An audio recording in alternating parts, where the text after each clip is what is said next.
And how is everyone today? Where's that smile?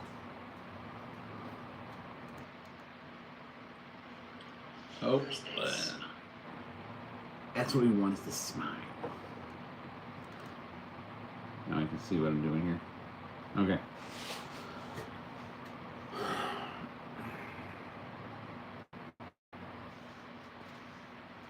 I hope everyone had a wonderful, wonderful Memorial Day, whilst remembering what it was really all about. Not the barbecues, not the picnics, not the outings to the lake, but the fallen. And that's what we need to remember. So I hope everyone had a good one. RDM, RC, hey, what's going on? Glad you could enter the chat. I'm glad somebody showed up. So yeah, we had fun yesterday. We went kind of slightly out of town, which is something I don't typically do. But went to visit the in-laws, and just had a good time. And you know, it was great. I just hope everyone made, you know, good choices. That you're not, you know, too hungover. You know, and that everyone was safe. You know, I heard there was like an incident, like I forget where, like in Europe somewhere or something, where a car drove through a crowd. I don't know the full details.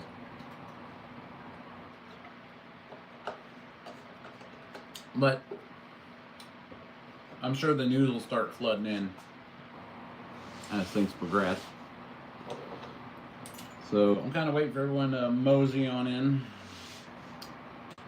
and we're kind of discuss just to chat and hang out, and then realistically, I kind of want to go over the drone because I've done a lot of work over the weekend, figuring totals, doing math, which I hate, and basically just getting things kind of ready for what we're going to do. So there's a lot to get to. So this is what you're here for. Cool. If it's just to chat and hang out, that's cool too. We'll talk about other subjects. Venom.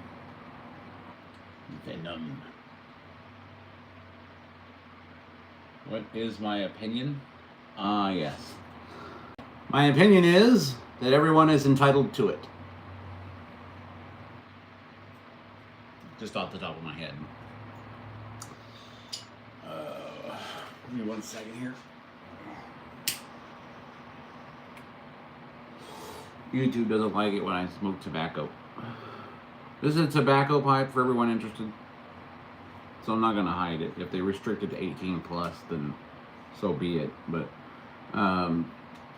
it's a tobacco pipe. And most of my content I don't label for children anyway. So I am smoking tobacco, just so everyone knows. So today we're going to kind of go over, you know, how, you know, first we'll go over the drones topics, but I kind of, if you guys need to interject about anything that you would like to talk about, we can do that too. So that's what this is about. It's not just about the projects, it's not just about the content on the channel. It's about us just getting to know each other. I want to know who my subscribers are.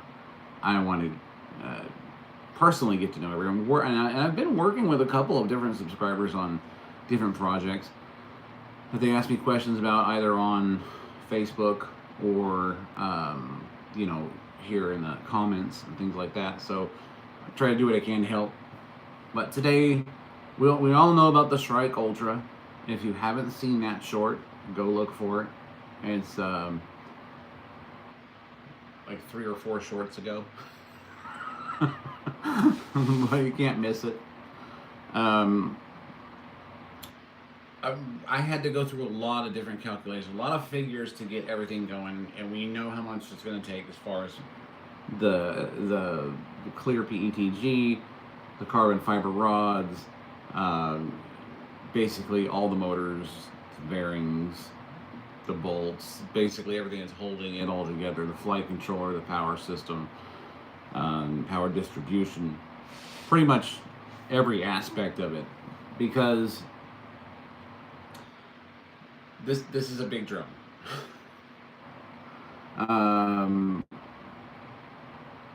Just about 5 feet by 5 feet is the total size of the quad.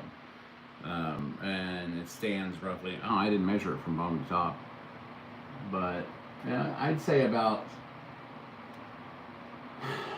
well, I have the test fan on a 5-gallon bucket, so it's probably going to sit around the same height as a 5-gallon bucket plus some. So that's the height. And sir, I'm a new subscriber. Can I give you a synopsis about your content? Sure. I'm all ears. Or eyeballs, because it's in text format. So, yeah, I mean, yeah, sum it up. Let's hear it. Then we'll get into the specs on the drone.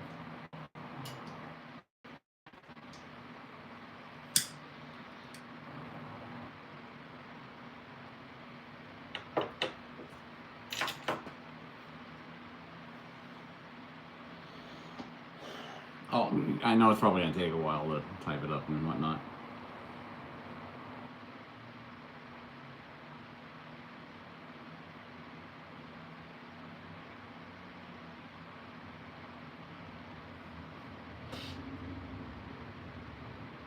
I assume it'll take a minute, but yeah, I'm always open to suggestions, and I'm always open to the interpretations or critiques of what it is that I'm doing, constructive criticisms, that kind of thing. I find it refreshing, and most of the time it gives me some new ideas of the way we're going to kind of go about this process,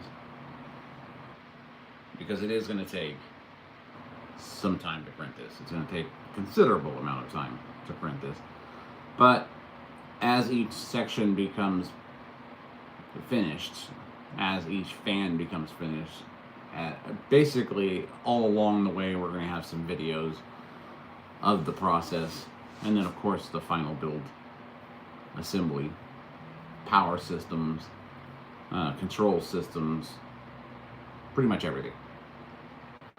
And then we're going to go from there. We're going to do a basic hover test out in the backyard, and then we'll take it to the field where I'll have to film it, because there's no signal out there, so I couldn't do it live if I wanted to. But yeah, you're going to follow along pretty much the whole process.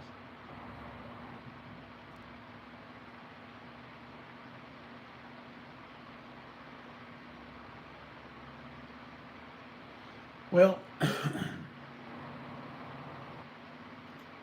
Evan, how are you? None of your business.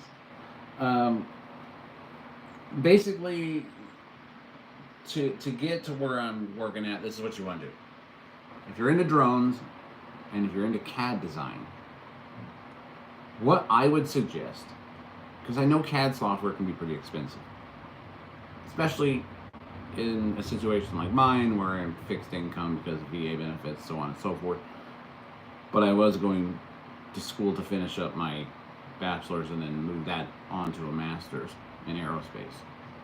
So I would start by getting if you're in school, an educational license for Fusion 360, or an educational license in the CAD program that you're more comfortable with.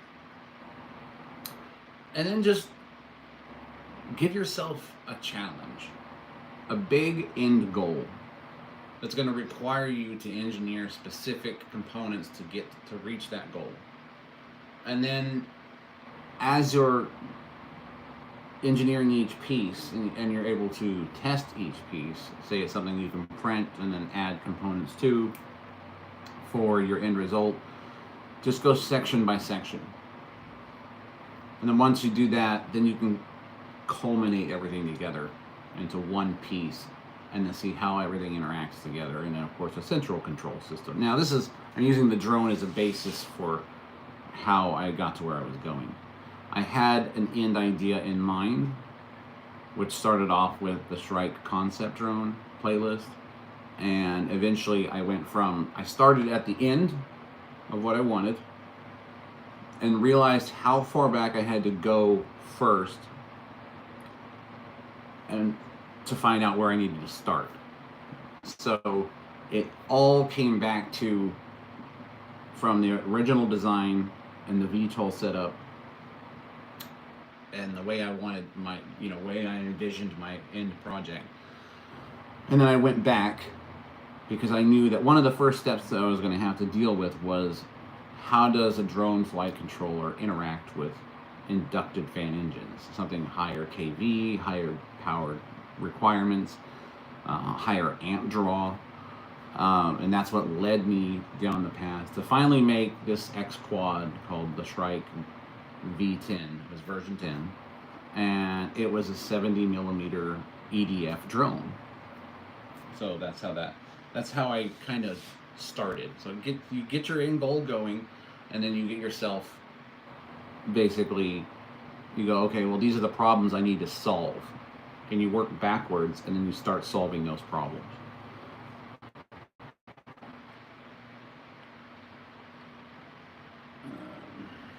You have to finish high school to go to university. Yeah, I would assume you do, yes.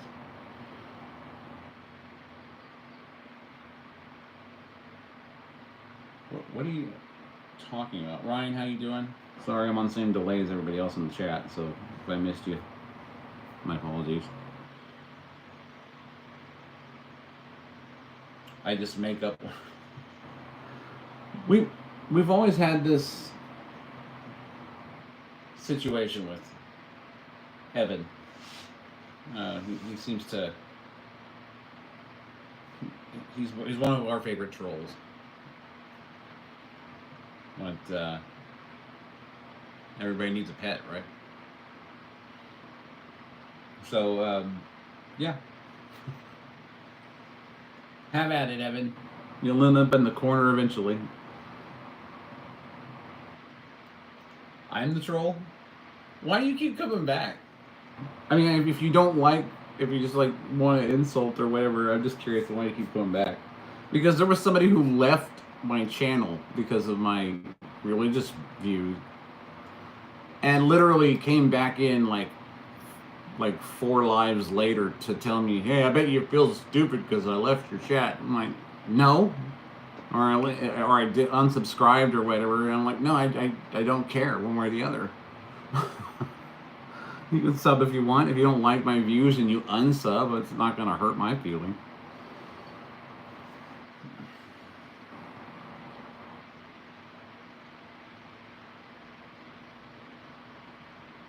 I appreciate that, Venom.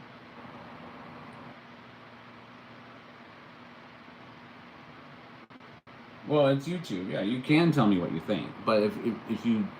Here's the thing. Your insults don't bother me at all. I mean, I could care less. But if you're bothering other people who are actually wanting to listen in the chat, then it's either calm down or you get put in the corner. It's just the way it is. So, nothing personal against you.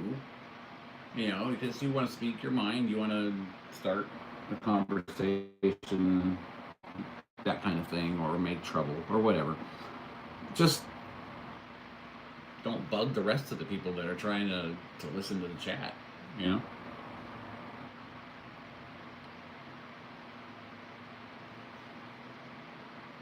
Yes, they do. You blocked me. What does that mean?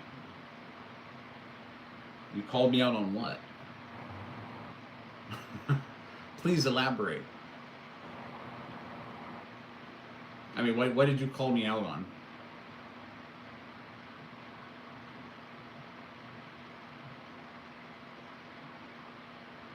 No, I want to hear what he's got to say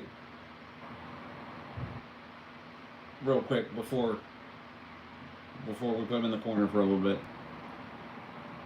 What did you call me out on specifically? I bet you don't even know. It's just a phrase that people say related to no actual event of being called out. It's just something you think sounds good to people who are new in the chat. So what did you call me out on?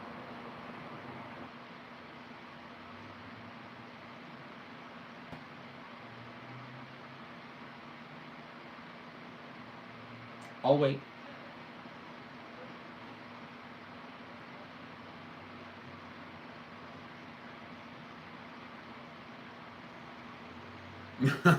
Narrow-minded. Okay. I just I've never been called narrow-minded before, considering that you know what I've been doing and all the other stuff that I do. How am I narrow-minded? So you're throwing out these ideas. Oh, see how narrow-minded he is. But you're not giving us specifics. You're just throwing stuff out there. This is what I'm talking about.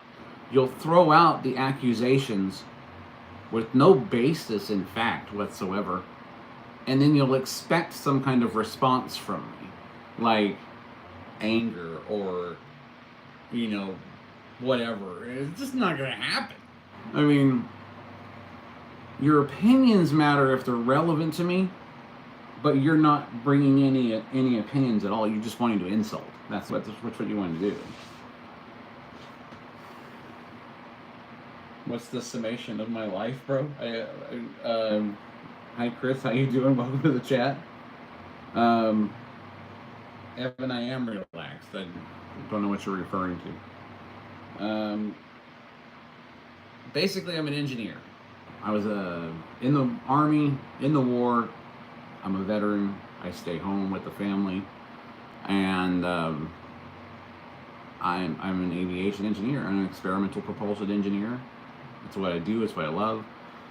The stuff that I can put out for the public, I keep in the drone sort of, or not just drone, but aircraft enthusiast field. The stuff that I can really put out there. There's some stuff that I can't put out there. I will eventually, but there are certain rules and regulations that are required for me to meet before I can show some of the much larger projects. But this is always, using additive manufacturing, FDM printing, things like that, and using different materials to kind of create something new is something I've always been interested in doing. So even as a child, I felt like I just kind of had to wait until the technology kind of caught up, if that makes sense. So I create things. That would be the summation of my life. I create because I love to create. Because if it puts a smile on somebody's face, or it's something they can have fun with, or they can enjoy it, then I'll do my best to make sure I create something that they will get some joy out of. We only live in moments. If those moments are joy, then I've done my job.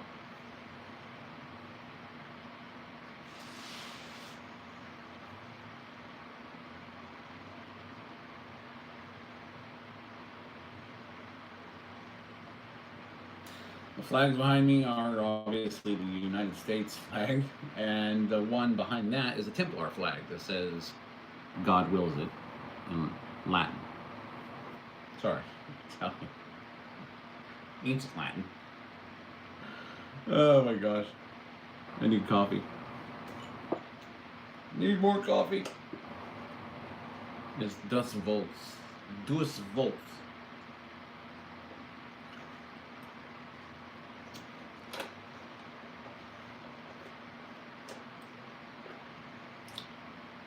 Yeah. Oh, Scotland. What a beautiful place. You might recognize this sword then. You recognize it? What house?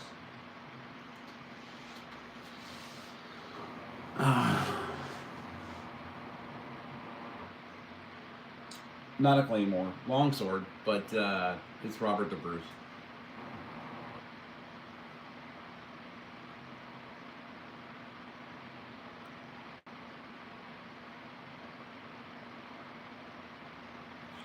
Or am I thinking Ireland? I don't know. They're both beautiful places.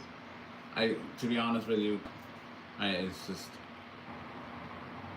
I don't know what the rules and regulations are to like in regards to what freedoms that you have there that we think we do in America.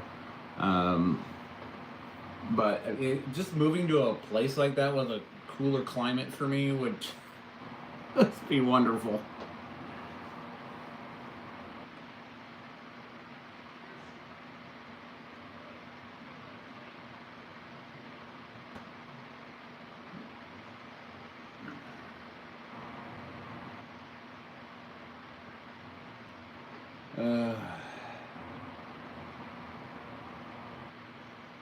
What do you mean I keep who do I keep isolated?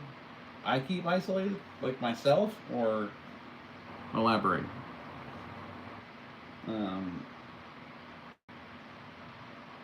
well, yeah, every place has got problems. I get that, but it's finding that little piece of land somewhere, where you can just do your own thing and just enjoy the beauty of it. And it's not a concrete jungle, and it's horribly dry here. I like colder weather. Okay, if the summer for you guys is like, I know how hot it gets there. I'm sure in some regions it gets pretty warm, but we're looking at 107 by the end Fahrenheit, 107 by the end of the week, and I've gone through where I live right now 115, almost 118 degrees Fahrenheit, and I don't like it. I don't like it.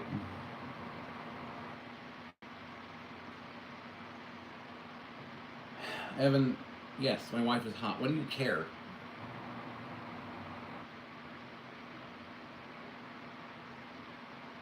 You have this obsession with my wife that's a little bit creepy, you know. But I have a beautiful family, beautiful wife. The children are just as beautiful as she is, and that's why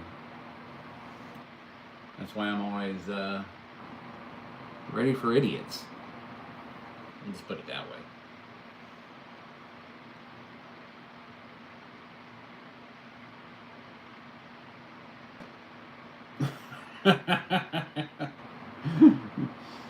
But in Glasgow, like Chicago,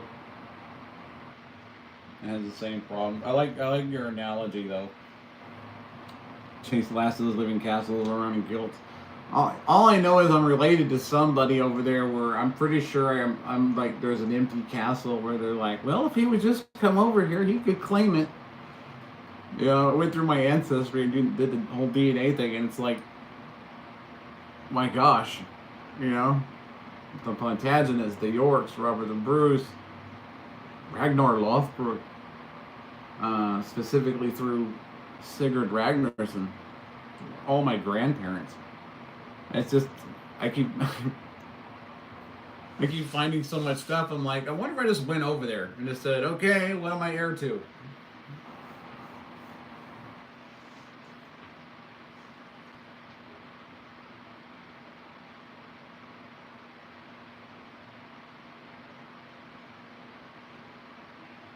Okay. You can be ready in what does that even mean, Evan? It's going to determine how long your timeout is.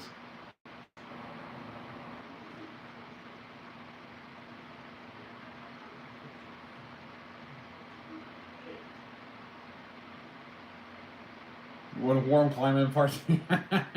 It sounds like we could do an even swap right now. Okay. I'm all for that one. We could go. I'll go to Scotland, where it's nice and cool. And you can come over here to the armpit of California, and we'll just trade.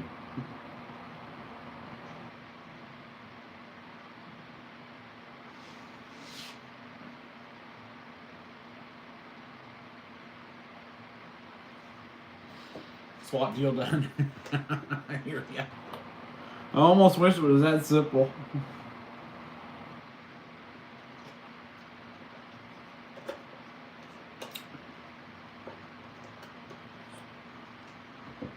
So I enjoyed the chat, but does anybody want to?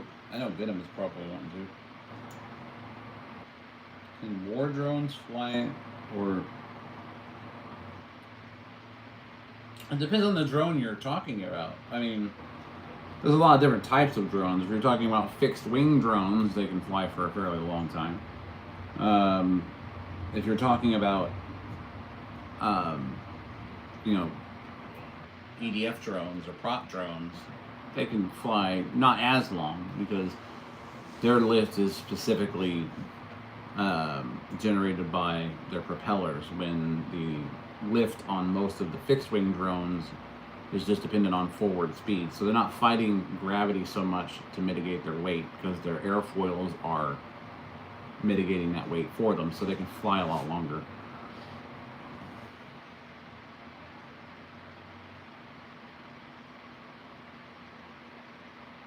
Zinc Skibbity.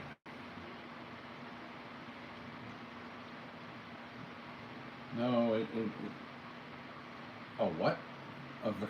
No, it's a Templar flag.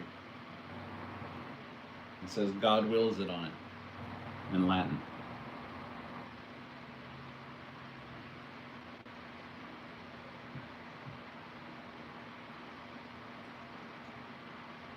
Hello, Sweden.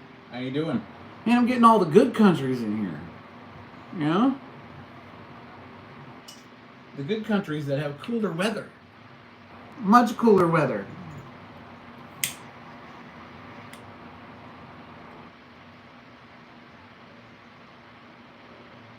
Yeah, it's pretty close to the same cross, but it's a Templar cross.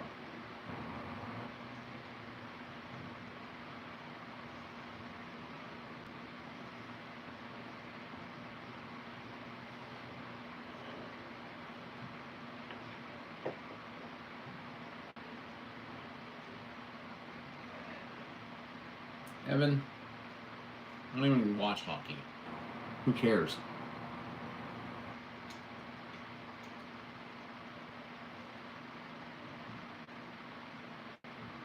I think there's about a 10-second delay on the chat between the chat and the live. Oh wow, that's a hard question to ask. Okay, that's what I wanted to get to. So for everyone who's interested in that, I kind of went over the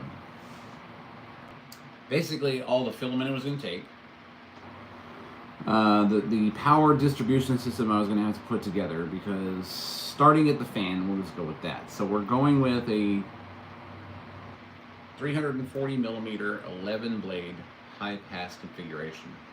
I do have shorty blades in there. Those are for either a future compressor or a dedicated motor cooling system. So that being said, starting with the fan, 340 millimeter, 11 blade, and then 11 short, high pass configuration, variable pitch airfoil, and the outer casing from there, that's going to be built. You've got the fan casing, the stator casing that holds the hub bearings. Then the motor mount that's mounted underneath, that's run by a 7070 Klipsky motor, because it has the power 75 volts. The ESCs on this, the electronic speed controllers, are 18S, which are 75 volts. There is no adequate power distribution system for that. So I'm using the bus bar method. So basically I'll have to put inline voltage meters for each individual pack, or the main pack that runs the system. But everything's going to be run through bus bars that are 2-inch wide, 3/8 thick, and that's where you're going to put the positive side on one, negative side on the other of each ESC. a common ground from the negative bus bar to the negative pad input on the SpeedyB's power distribution board, which isn't used in this application other than powering the flight controller. Then there's an external battery outside of the main packs that run the actual flight controller, so negative to positive on that. You got a 14.8 volt, 800 milliamp system that just runs the flight controller and any components that are attached to that. You can go with a bigger pack if you're running cameras and LiDAR sensors, things like that, which are eventually going to be applied to this. So each fan is 340 millimeters. The footprint of the drone is basically 5 feet by 5 feet. It's a massive drone. STL CFD calculations put the total thrust of the entire drone. Now keep this in mind. This PETG printed version, the fan can handle over 6,000 RPMs, up to about 9,000 RPMs, even in PETG. So if you go back after this and you look at some of the spin-ups that I did with the 340 millimeter, you'll see what I'm talking about. There's 4 of those engines on this drone.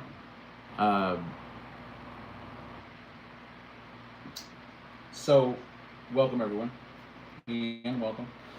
So what it's going to take is 28 rolls of clear PETG. I'm going with clear PETG for everything because I plan on putting NeoPixels all through the body for the purposes of, you know, getting a news sighting on there of a UFO. I got to do that on the maiden flight, right?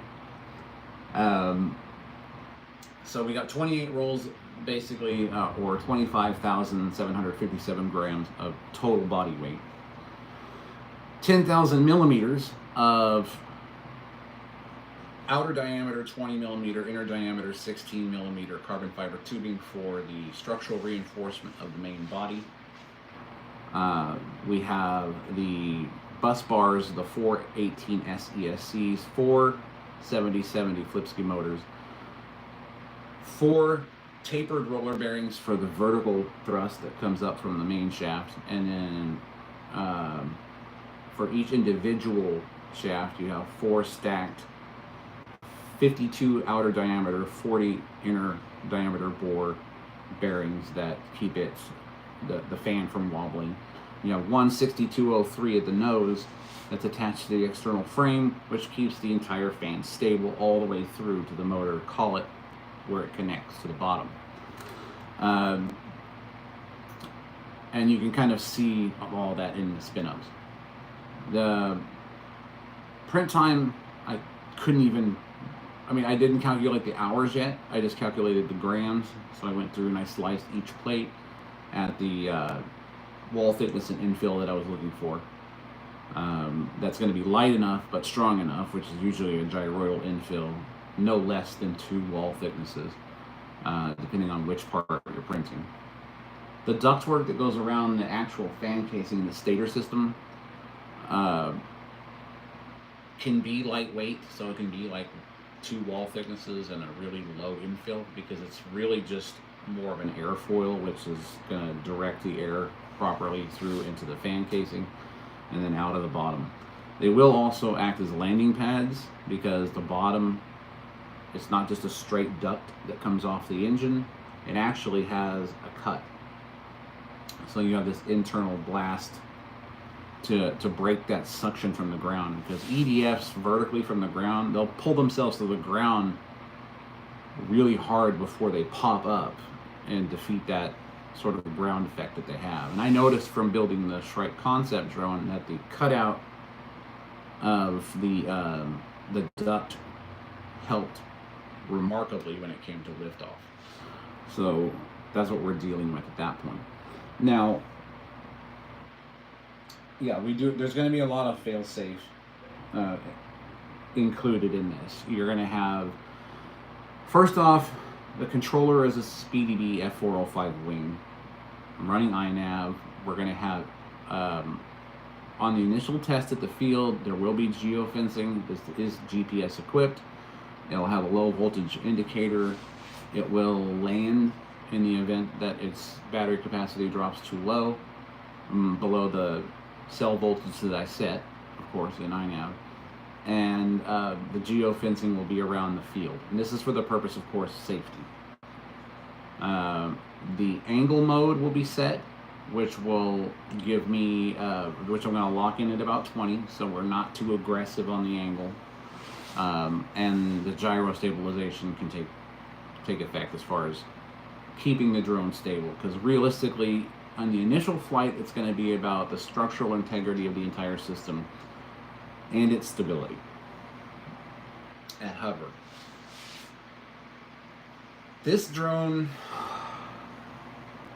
it's going to sound crazy, has an 11-to-1 thrust ratio. Okay. The drone weighs roughly 70 pounds with electronics. It's capable of pushing. Now this is, again, with PETG, I'll never push that much weight. It'll go fast, it'll move fast, it'll pick up some weight. But until I have these blades and hub and everything CNC'd out of an alloy, we're going to keep that weight conservative. But the CFD is predicting a 5,200 pound thrust capacity for this drone. I can't read Russian yet, but welcome.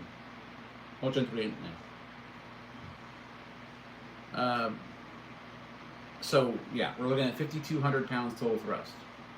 If I did a 90-degree bank, we have a top speed of 796 miles per hour. Those are all the theoretical CFD tests that we have. Real world factors will come into play, of course, because you know that drag increases with the square of the RPM when it comes to the blade tip. We're talking 234 meters per second at the blade tip. 996. I have to look at the calculations again. I've got them written down. I think the cubic feet of air was 996 or 0.8 kilograms per second, somewhere around there. Yeah, that's what I realized when I did the calculations. I was like, this thing could lift a car easily, which is part of where I'm going with this whole idea. This particular drone is going to be designed for SAR operations. So it'll be equipped with thermal cameras, LiDAR, ground mapping. There's going to be an AI system that I'm designing that eventually goes on board, which will take direct RF commands from me via radio and use its iNav mapping system to go to specific waypoints that I determine based on the map. It will build its own map as it's flying, including the LiDAR, the ground-facing cameras, thermal cameras, basically everything. So as it flies to a specific point, regardless of what the map looks like from overhead, it's not only it's gonna take that and do an overlay, and it's going to 3D model basically its entire path. So it knows about the obstacles that are there, and in real time. So, you know, let's say the map, you know, on Google Earth shows a tree that's just a baby. It's not going to think, okay, well, there's a small tree there, I don't have to worry about it. It could be a few years later and that tree is much bigger. This is going to be doing real-time mapping as it flies from waypoint to waypoint during the testing.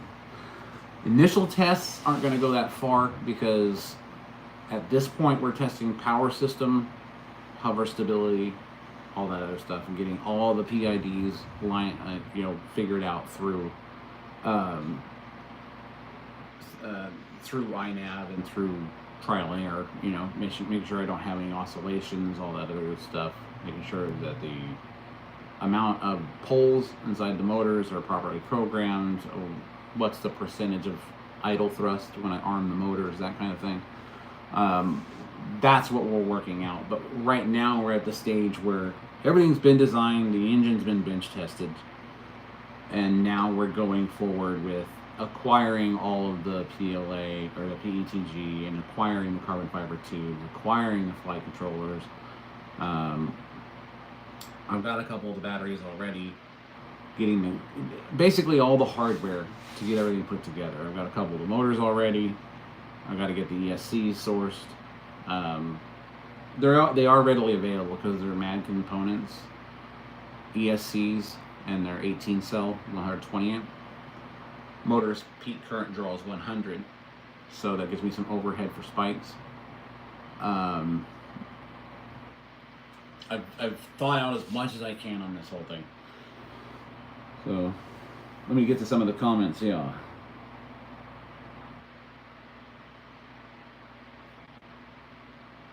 Oh, you did some AI work. Well, you're going to be one of my new favorite subscribers.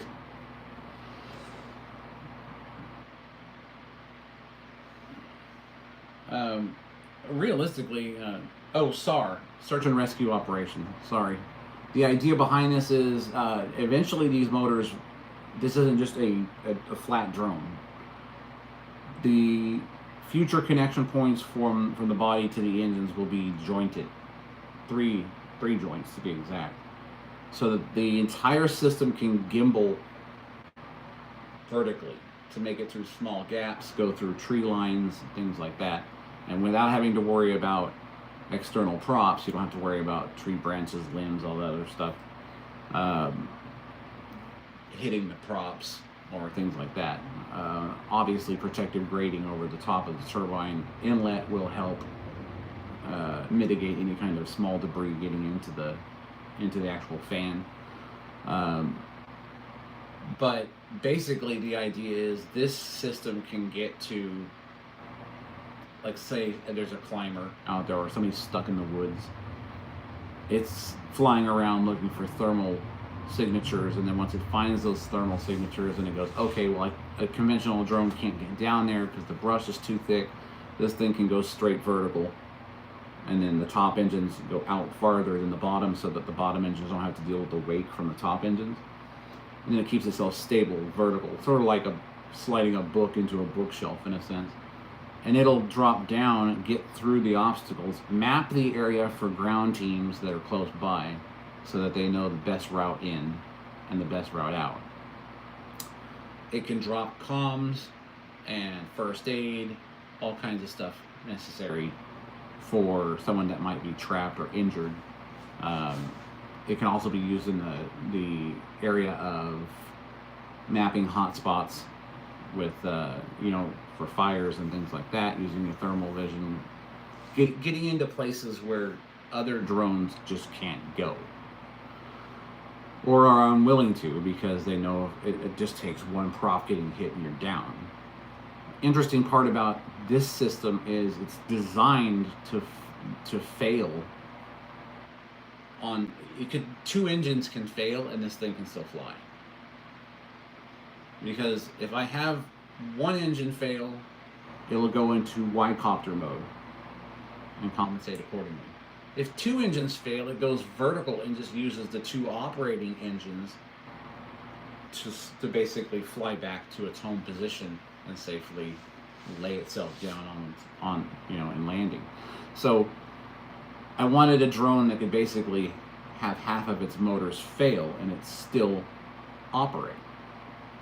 I'd even go as far as to say that it could literally, since it's a gimbaled arm that for the motors on the final iteration, I'd like to say with the power that the engine can put out, that it could almost have 3 engines go out and be hanging from one, and then gimbaling itself where it needs to go to get home.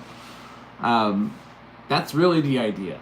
Something versatile, something that's robust, something that can operate under failure of engines, something that can change its orientation, get to victims, get to people trapped on roofs, and if it lifts enough weight, possibly even extract people.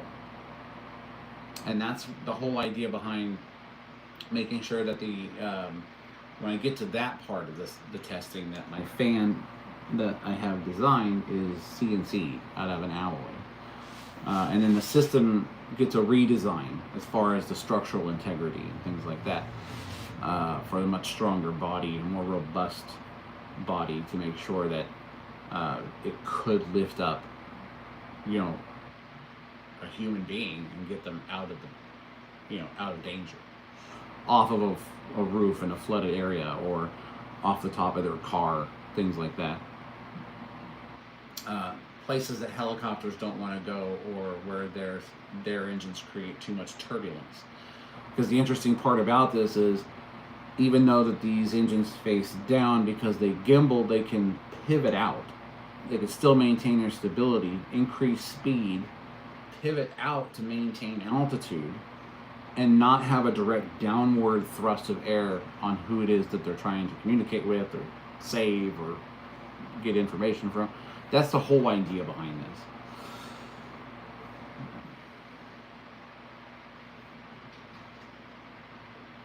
Yeah, well, I'm working on all that right now, because I do need some physical representations of the gimbling. I do have a full CAD model of the drone already done, obviously. Everything's sliced up on the plates for printing, and we're all ready to get started on the printing. It's just me getting all the PETG here, getting the bus bars, getting the ESCs, motors, things like that. It's going to take a little bit of time, a little bit of money to get all of that here, because it's a lot.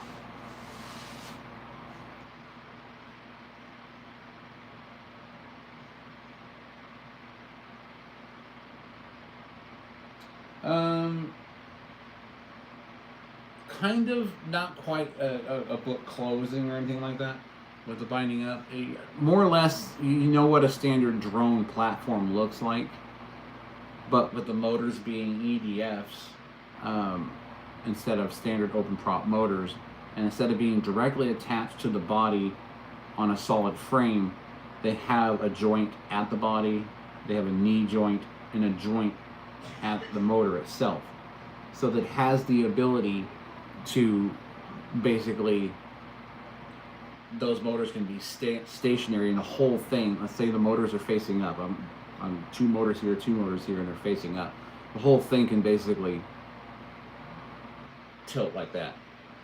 Then the top motors, since they're on jointed arms, go farther out than the bottom motors, and that ensures that the wake from the top front motors don't interfere with the bottom motors, because then that can mess up the PID settings and cause oscillations. So this way, like, say you're going through, like, you got a climber that's fallen and you're trying to get through these narrow passageways, this thing can go like this and then move its way through, because it's got gimbaling engines, maintain its stability, get to the climber who might be injured, bring them comms, bring them water, bring them first aid if they need to. It can drop it down to them, and it can get a first person visual, not first person, but third person visual of the person, of the area. It's mapping the area as it goes, which gets sent back to the ground teams to basically say, okay, this is where our person's at, this is the way to get there, this is the terrain, this is the actual LiDAR map, we know what we're dealing with, we can plan with this. That's basically the idea. I wanted a versatile system that could be used in multiple ways, for search and rescue, for fire watch, for, especially with the weight that it can carry. If there's a hot spot that an airdrop can't get into, then this could bring fire suppression directly to a hot spot and hit it direct, instead of having wide drops where they're trying to put out large areas. Find those hot spots, and maybe 3 or 4 of these drones go in with a foam type fire suppression, or whatever they suggest for the fire suppression, and literally just bombard that hot spot.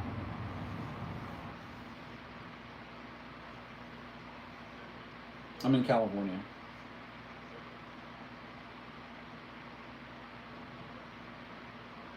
Ben! Ben is here! How you doing, Ben?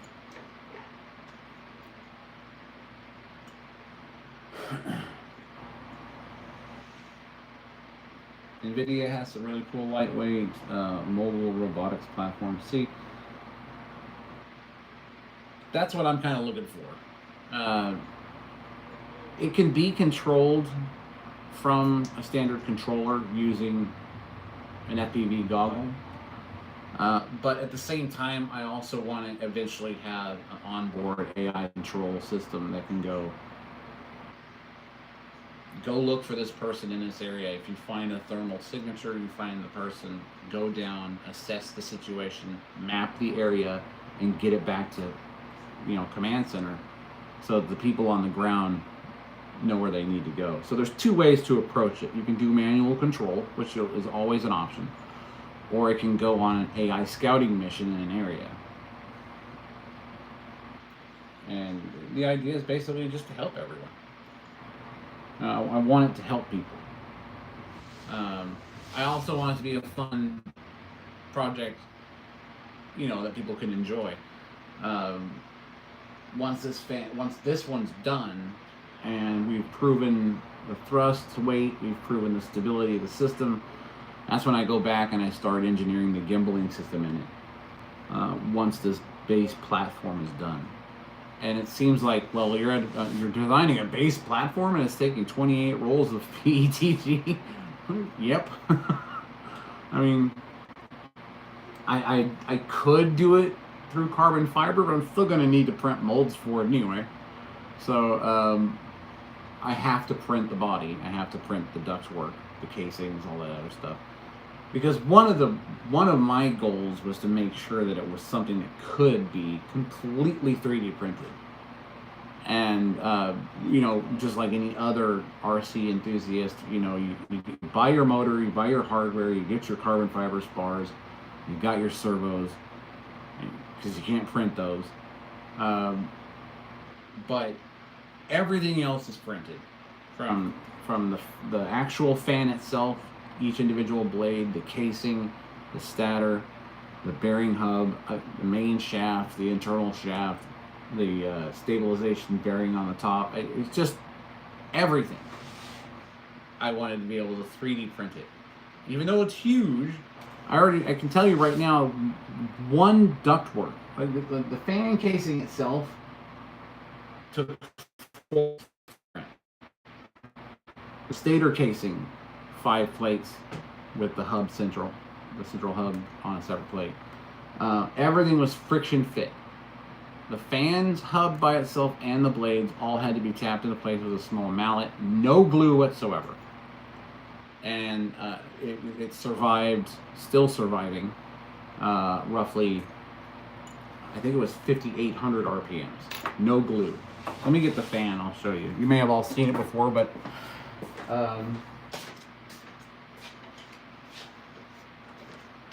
obviously without the casing and everything else, this is your main fan.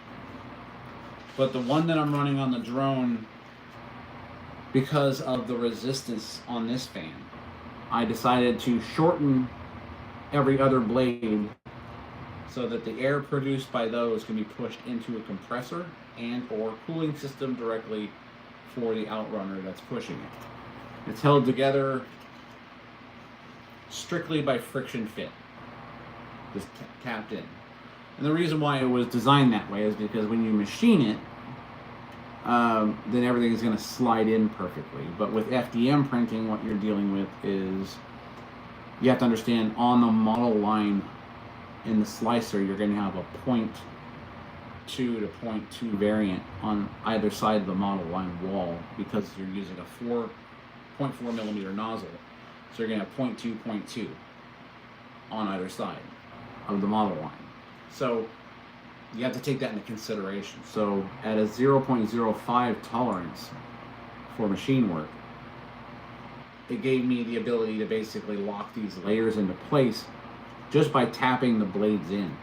So this fan's held together with no glue whatsoever. It's PETG, and this was the original 22 blade full configuration. The other one, like I said, the wider blades are shorter, and the other blades are the same length as this, 340 millimeter total, and 9,000 plus RPMs.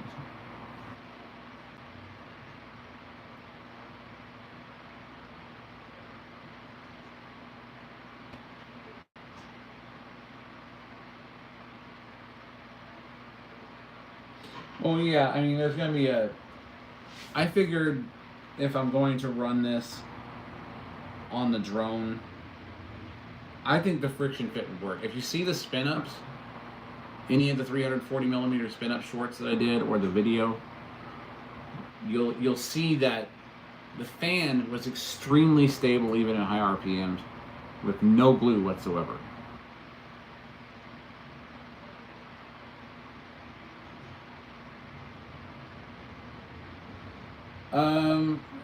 I wish I had corporate sponsorship. It would help, especially with the money and getting everything that I need for the parts and the electronics and everything else, because like I said, you know, I'm living on vet benefits, doing this with my time because I'm home, and doing this with whatever little bit of extra that I've got.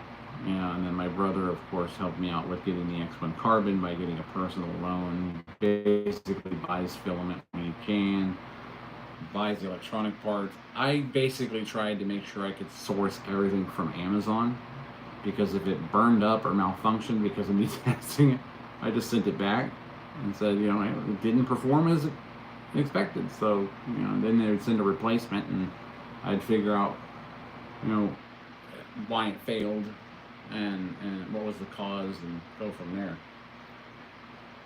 It was the best way for me to save money. You get that protection plan on the electronics you buy, and then if anything happens, it's replaced. I appreciate that. I'm glad you like it. It is an awesome project. It's been it started off with a 170 millimeter version of this, where the entire fan was printed all in one piece, which is not something that I have given up on, but it's something that's sort of on the back burner because I'm designing a better 4-to-1 gear ratio planetary gear system, because the 170 millimeter version of this is going to use roughly the same kV motor because of the fan resistance, but it's going to give you about 2,800 RPMs, which is great for smaller drone applications if I want, you know, smaller companion drones for this. So that's why I developed the 170 as well. Yeah, this size, I sized up from the 170 millimeter that I originally created to the 340 millimeter. And I can tell you right now, I might need a slightly bigger printer, like maybe the H2D from Bamboo Labs, because it has a bigger build platform. But I'll even go as far as to double this size. So I'll do a 680 millimeter version. And then I'll just ride to the store when I go to pick up stuff. You know? I'm just not going to quit. It's too much fun. But the fact that the system is scalable is really cool. Because all you do at that point is you go, all right, well, we need a motor with more torque, so we're just going to get something that pushes more torque, a lower kV. Get a higher diameter fan, you just bring the kVs down on the motor, you get the same performance, but you're pushing way more air. So yeah, I'd do a 680.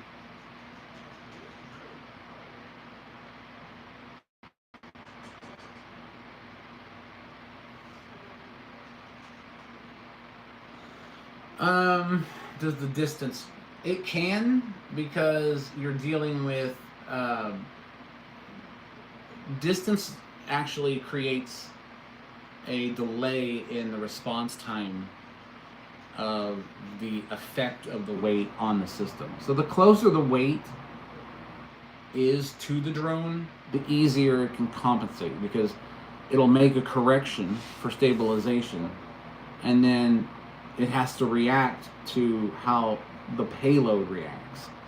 So if it's a hanging payload, then distance definitely does matter. But that's if it's centrally located. So if you have one centralized winch, but if you have 4, which are sitting at the mount points of the motors, and the weight's distributed across the bottom of the actual frame, then the distance can be longer, and the motor, if it has a pull on one side or another, can react more effectively than with a centralized weight that's going to be swinging a lot, if that makes any sense. It does in my brain.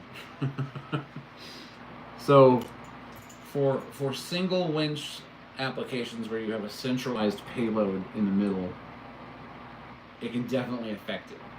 Because what it's going to do is it's going to overcompensate on one side, then it's going to want to push back. It's going to keep going back and forth until the oscillation is unrecoverable, and then the drone flips over and gives up.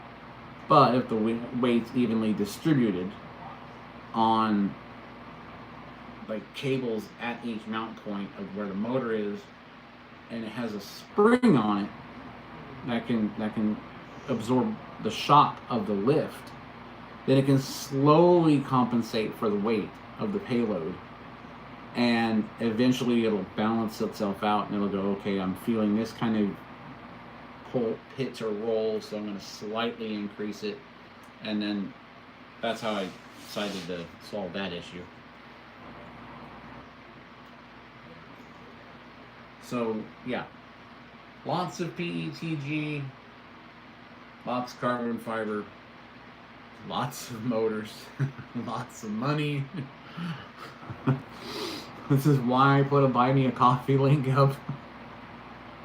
So if anyone wants to buy, I don't know, 3,000 coffees for me, then that might cover it. But yeah, as far as corporate sponsorship, you have to look at it in the aspect that I do have proposals and stuff ready, but I really wanted to keep this a proprietary system, which is why I still hold all the STL files, and I created everything. Fusion 360 keeps a record of when and what I created, so that's my kind of security on that front. It knows when I created it. It knows, how Fusion 360 works. You can go through a whole playlist of how I created it from beginning to end on every part. So that's sort of my poor man's copyright on the system. But other than that, as far as getting corporate sponsorship, they might look at the proposal and not so much, what I'm doing on YouTube. Even though I want to kind of use YouTube to get people in and to enjoy the content, but enjoy the chat as well, the camaraderie, and share ideas back and forth.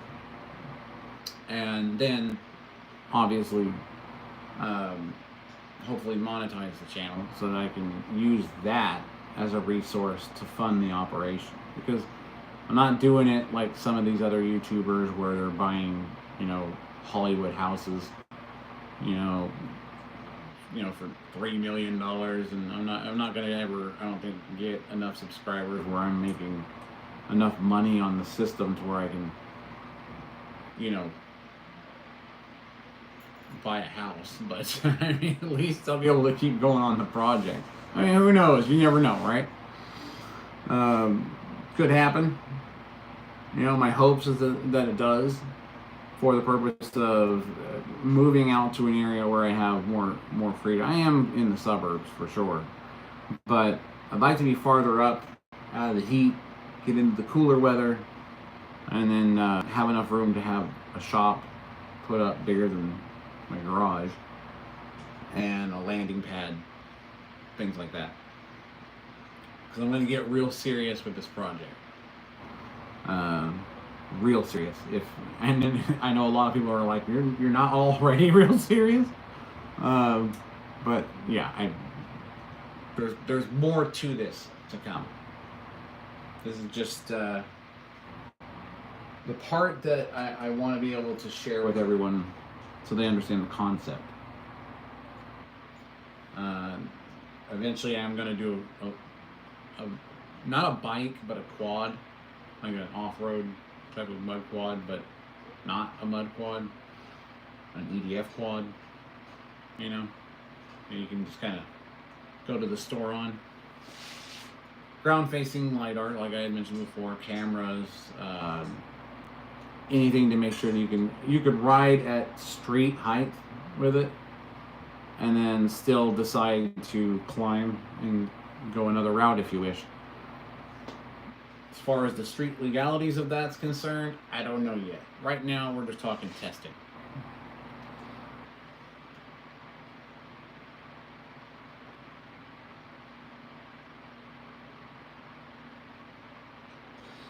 I know I did that a couple of times, and I've decided that I'm gonna kind of keep that to the intro graphics, and then just no music over the drone. You know what I mean? I'm not trying to make a movie. Yeah.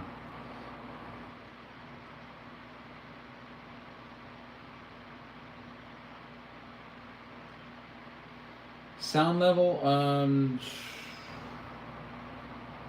I haven't calculated that one yet. I've been focusing so much on structural integrity and build. I haven't gotten to that testing. I've been focusing on amp draw, heat dissipation, voltage use, things like that. I haven't thought about sound. But I mean, that's going to be a cool sound. Four 340 millimeter, basically turbine style EDFs flying by. That's going to get somebody's attention.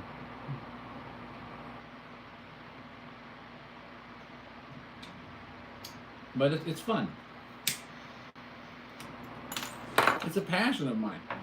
You know, I've been doing this stuff since I was 6 years old, and jumped off the roof of my house with a sheet tied around my shorts, thinking I was going to parachute down. I've been wanting to fly for a long time.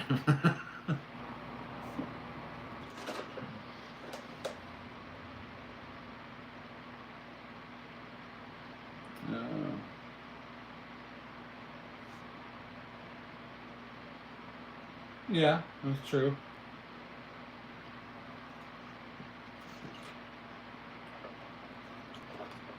On my intro video on my channel page, I kind of showed where I started, and I was flying some RC jet foamies and things like that.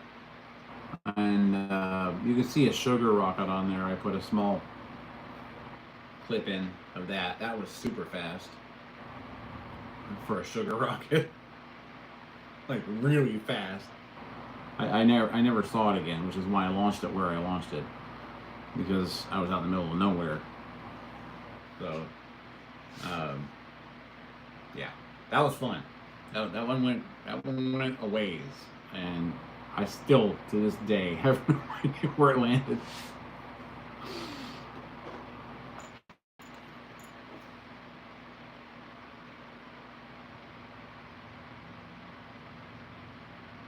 Well, yeah, I'm sure it's going to sound pretty loud, but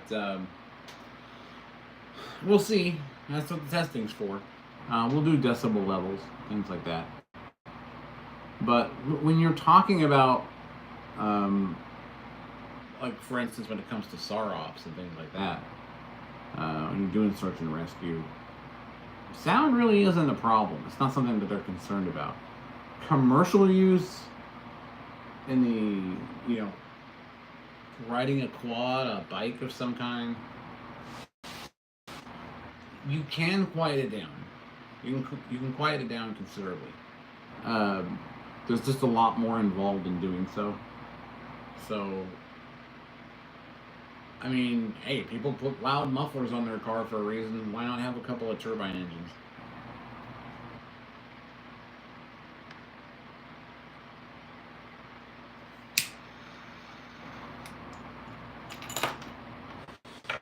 Yeah, there's ways to get around the sound. But the question is, would you want to? I mean, you're riding a jet. You're riding 4 jet engines. That's gonna be cool. Terrifying, but cool. No, I'm gonna make sure it's absolutely safe before I do something like that. But that's what this main testing is for. So, in this next part of the campaign, Amazon drone delivery videos have no drone sound. Yeah, but you know that the recordings of those are probably just because, you know, they have things to muffle the sound or to noise reduction on the videos and things like that. A drone with props that size that are delivering packages, they're going to make noise. They just make sure it's up high enough where it doesn't disturb people, and then they lower the package down, which is understandable. But like I was saying, this project is this stage of the project is the stage where I'm going to be doing a lot of printing, a ton of printing, a ton of assembly, fan by fan by fan, and then the body parts, and then everything else. So it's going to take some time. It's going to take some patience, but I'm going to be putting out videos in stages as we go.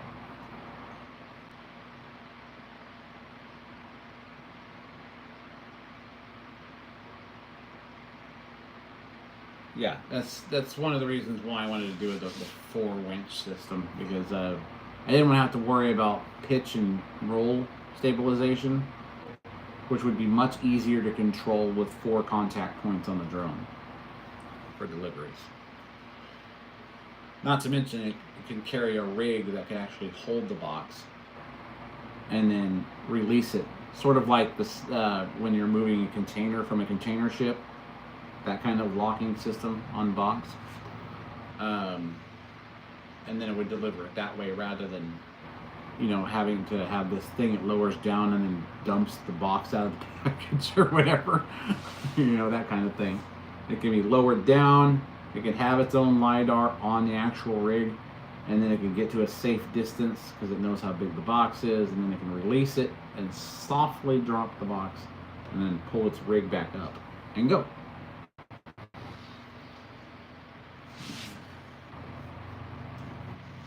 So that's part of it. Right now, like I said, we're into the printing phase of the actual body. It's been designed. It's already been sent to the slicer. It's already been sliced. Everything's been oriented on the plates.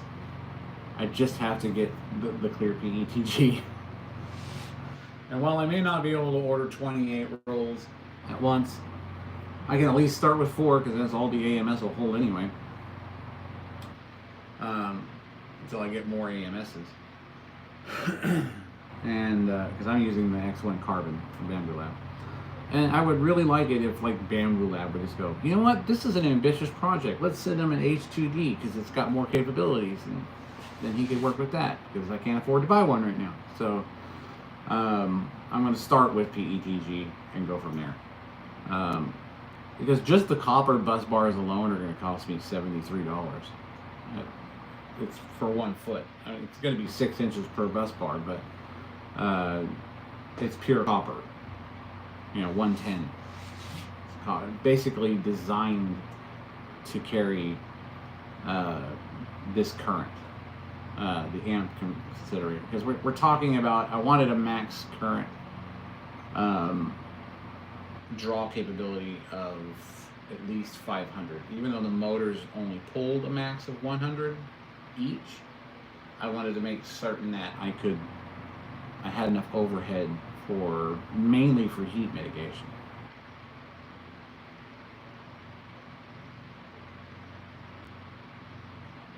Have a good one, Zink. Thanks for stopping by. Appreciate the questions.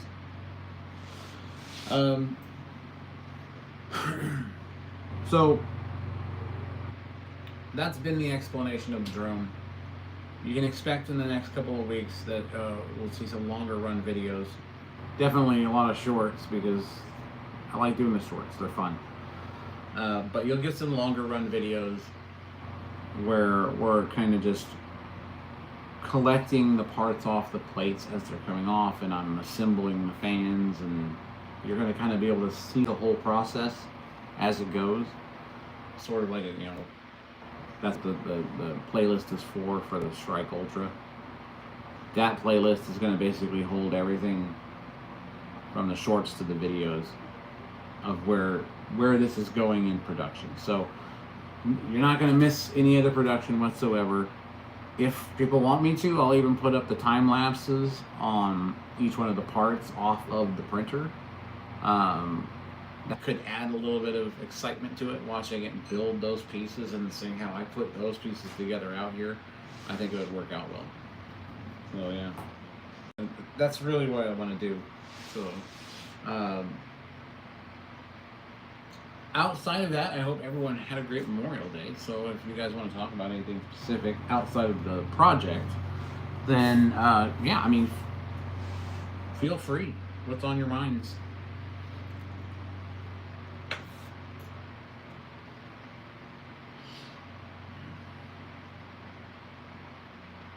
Oh, back crack.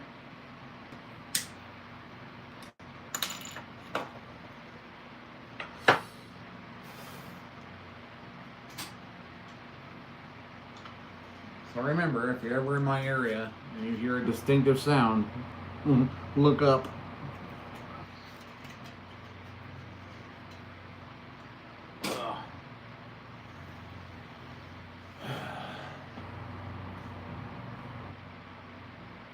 Yay.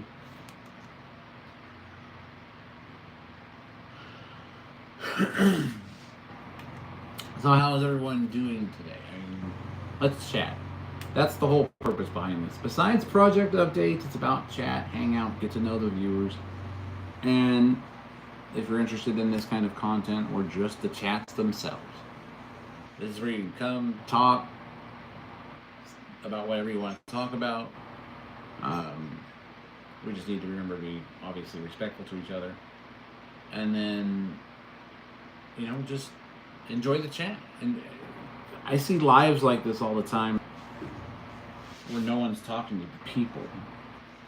And I want to talk to the people because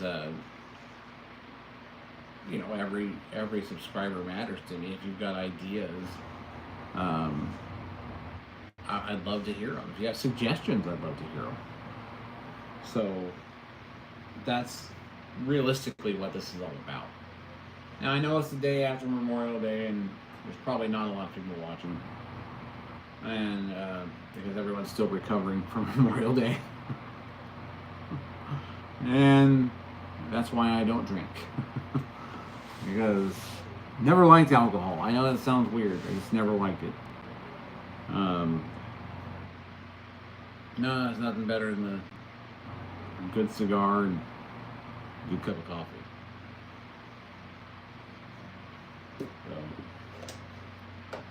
And maybe some coconut water. Discovered this stuff at a dollar store. It's like the best thing. I like this stuff. Awesome.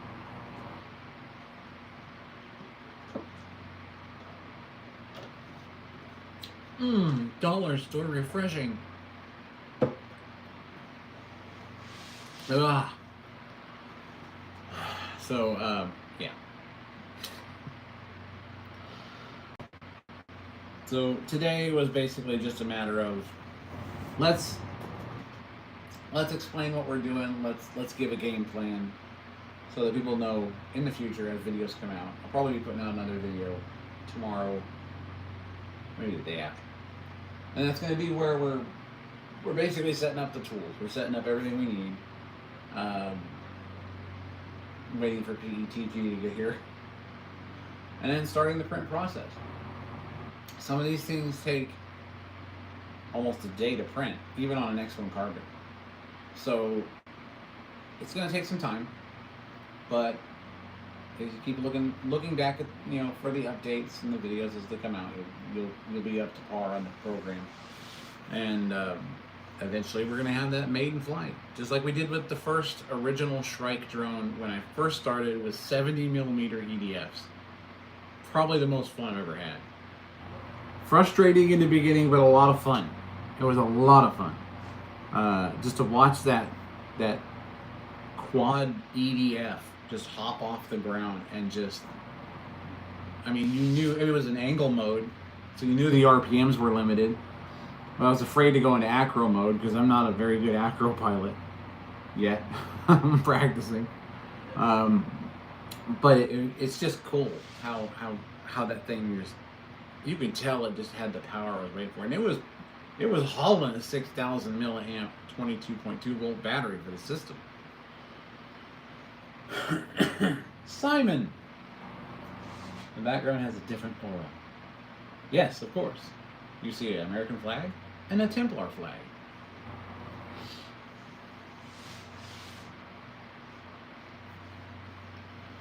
So I thought I'd put a little something back there. Yeah. Just for fun. Kind of make my background a little bit more patriotic. Of course, you gotta have a sword too, right? Gotta have a sword in the shot. That's what makes it right there.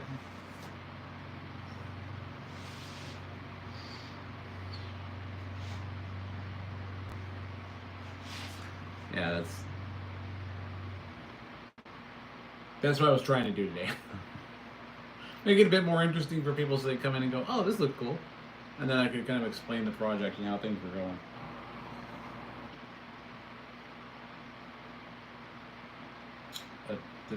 My opinion on e-scooter, I think they're great. Tom, good to see you. Sorry if I missed you. I'm on the same delay as everybody else in the chat, so if I miss it by 10 seconds or so, forgive me. Well, welcome to the chat. Opinion on e-scooter. I mean, I don't see anything wrong with them. As a matter of fact, I'm powering these turbines with a 7070 flipski motor. And believe it or not. So, e-scooters have been my friend, especially when it comes to their parts. Electronic skateboards, that kind of thing.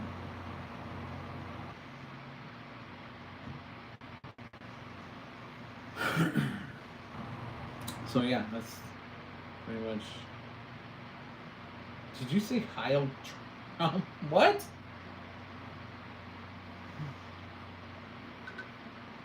All right, where are you from? I'm gonna say Ukraine or Russia. One of the two. I can't read it yet, but what's your name in English?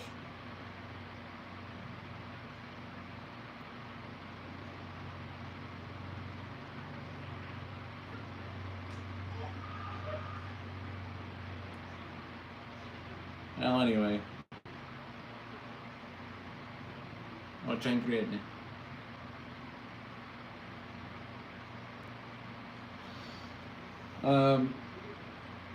Your e-scooter been out of commission recently. I fixed it and now I'm riding again. Felt like a mechanic. Yeah, it's a good feeling, man. When you're working on it, you're going, I got it. I don't know how, but I got it. And now I'm riding. That's all that matters.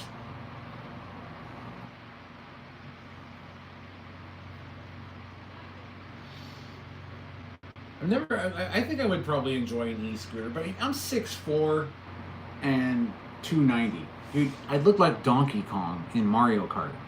Not even playing around, okay? That's the way I'd look. You know, I even rode a motorcycle, full-size Honda Cruiser. Yeah, a friend of mine, I still look too big on the thing. So, I mean, I guess I need a big bike if I'm going to do that. Yeah. Joshua, hi. May the Lord be with you as well. Thank you for dropping by. How you doing? How's your day going? Hope you had a great Memorial Day.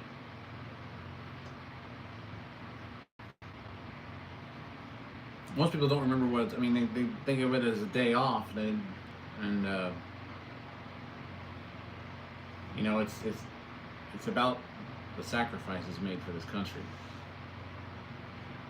and the sacrifices made for our allies as well.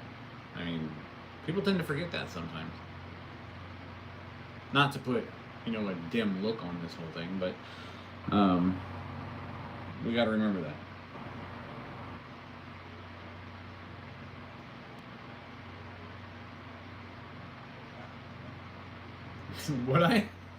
Would I get mistaken for a Hell's Angel member? Ugh. Yeah, I'd have to get a big Harley if I rode, for sure. What's better than a big Harley? A bike that has turbine engines on it.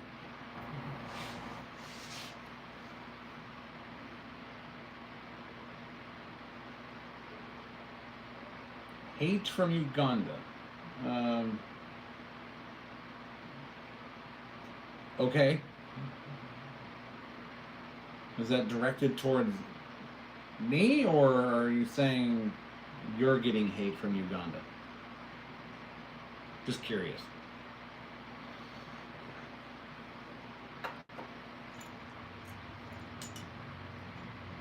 That was 2 questions. You said yes. That's like me asking you what kind of ice cream you want, giving you 2 options, and you say yes. I mean, is it for me or from Uganda to you? Just want to know before we put you in the corner.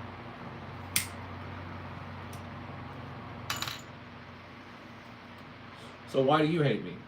Just out of curiosity. Am I? All of Uganda hates me? Hey, all of Uganda knows me.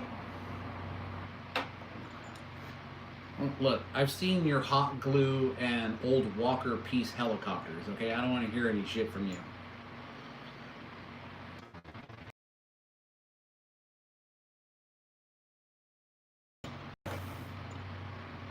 They can hate me all they want.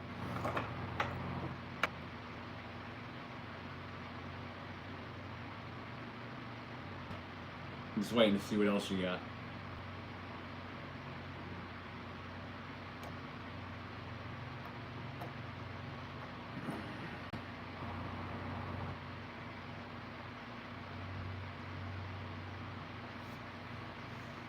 He still hasn't given me a reason why Uganda hates me. He just said they do.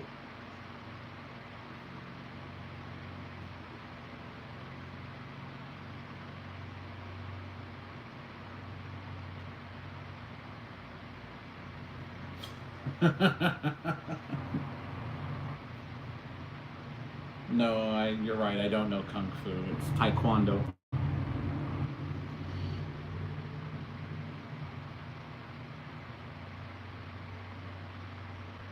Alright, let's not have any continental fights around here. I don't want to have to arm the nukes. But I doubt Uganda hates me. I think you don't like me. And you might be stuck in Uganda. But I don't think Uganda hates me.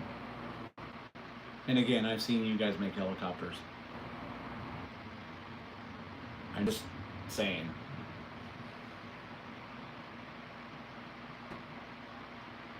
Congratulations. They all know Kung Fu.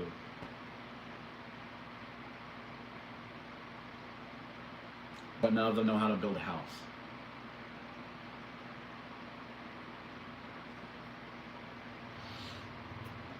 I love it when you guys show up. Come on. This gets me excited. The best, but have you ever tried out a what? These screens are getting smaller.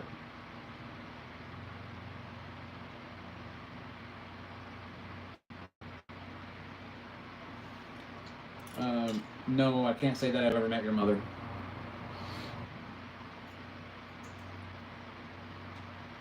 To your question.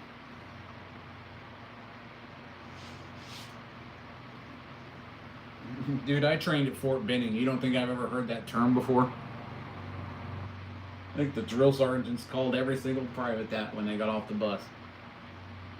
You're about 20 years too late. And about 100 IQ short.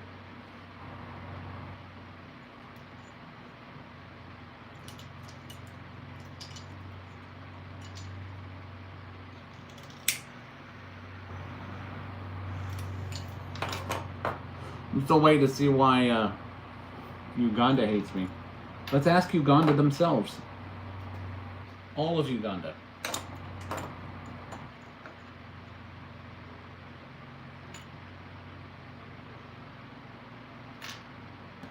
Just waiting.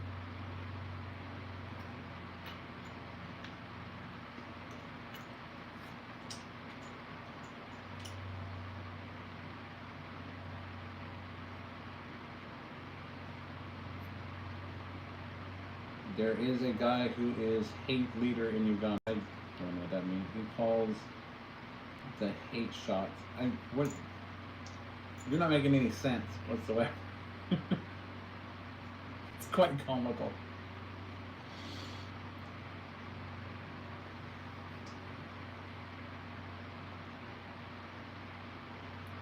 Buskio. Hello, how are you? I hope I said that right. Probably didn't. Welcome.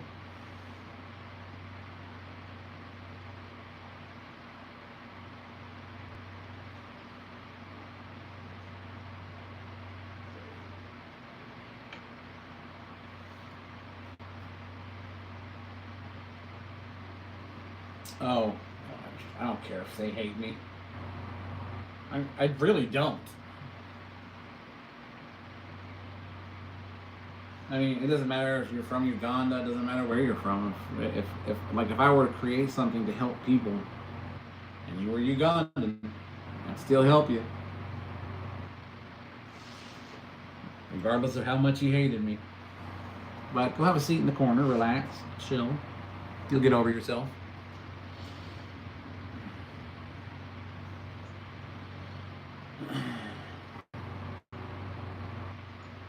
Austria. Never been there. Wouldn't mind going. You can have your governor back. I'll tell you that much.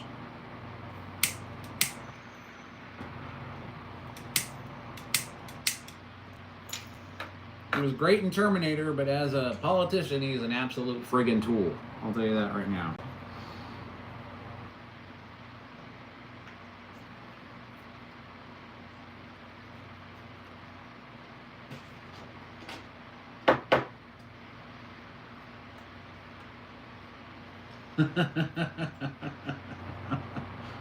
What's wrong? You don't like the mods?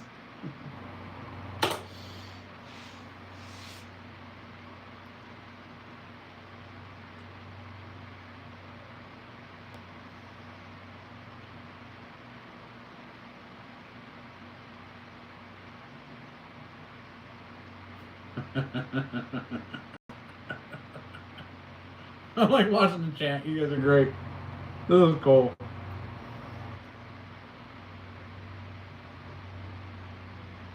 That's what I'm thinking too, Simon.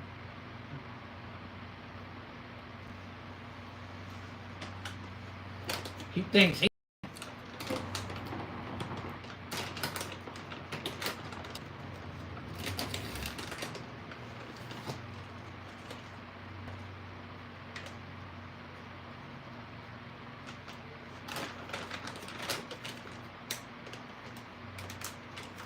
I should what? Thank my mods? I thank her all the time. Ain't that right, my dear mod?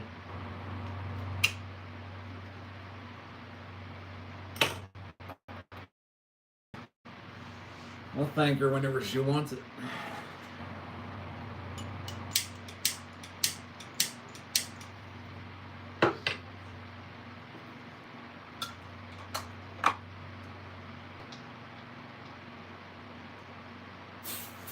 No, you should be a mod of anything. You shouldn't even be mod of yourself. You're obviously not doing a very good job of it.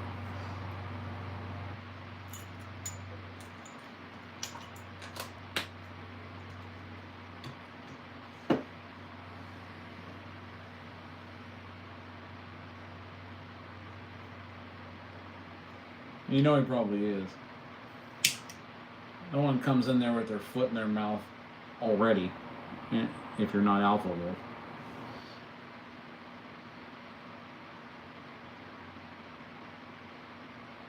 That's what I figured. It's Wolf.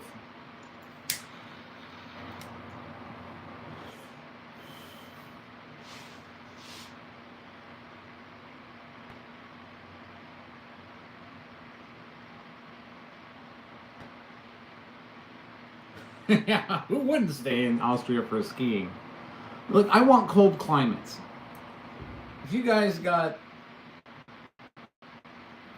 you know, if your regulations aren't too harsh on the things that I like, then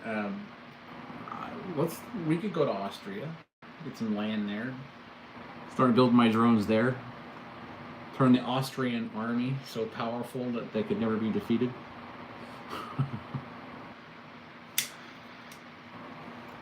I'll take my tech there.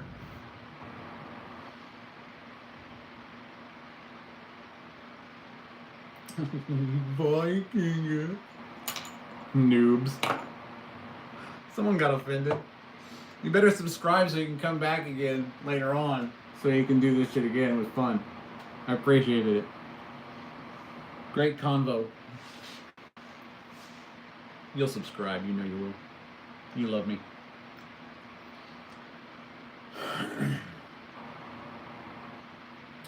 Damn right. Damn right they made the Glock.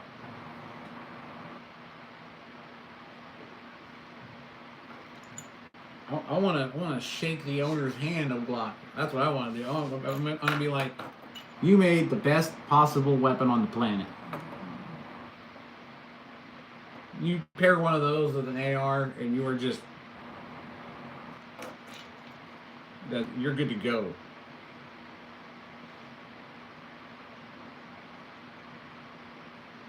Yeah, I mean, I have a 19. They're really cool. I'm going to be honest with you, I love them. I love them.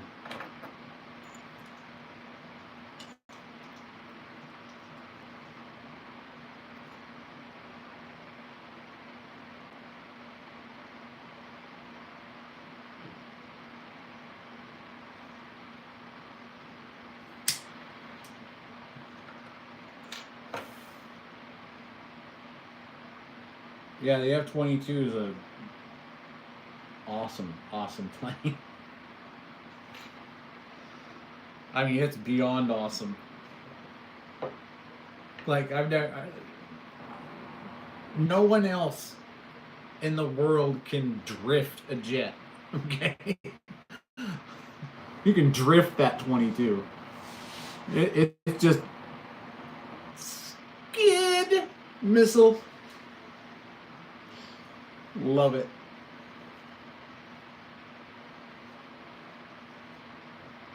Yeah, we do. We have the best weapons, the most powerful weapons. We're also bolstering our military unlike we've ever done before. Thanks to a president who actually sees what's coming and isn't having their pockets lined by the enemy. So, yeah. Yeah, America's ready. Anybody wants to kid off, you know, I think we could easily take out those hot glued helicopters from Uganda pretty simple, you know, pretty quick.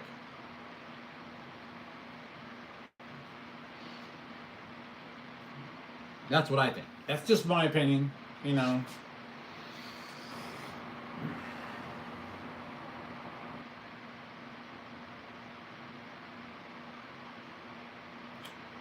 Teach forever. Why in U.S. everyone has freedom to use a gun? Because it's in our Constitution. I mean, there are rules, you know, to the point where we don't want criminals getting guns. But in any society, if you ban guns, like Canada, people still get guns to commit crimes with. And so you don't want to take away the rights of the citizens to defend themselves. So, yeah, we got rights to have guns. You know, if someone's going to break into my house, I'm not going to sit here and be like, I'm going to call the police. No, I'm going to say somebody call the morgue. That's really all there is to it. 'Cause I'm going to protect my family. That's all. That's it. If criminals want to be criminals, they're going to do it one way or the other, with or without guns. That's how they work. If they can't find a gun, they're going to use something else as a weapon. That's always how it works. So while everyone there's a section of the people of the United States who are against guns, which is usually the left. They say, oh well, we've got to make it harder for people to get guns. You're making it harder for law-abiding citizens to get guns. The criminals can get their guns from anywhere. Why? Because you left the border wide open for so damn long. So, yeah, I don't want to hear that noise. They can say all day long, we're going to regulate guns. And I'm going to say, well, a couple middle fingers that disagree with you.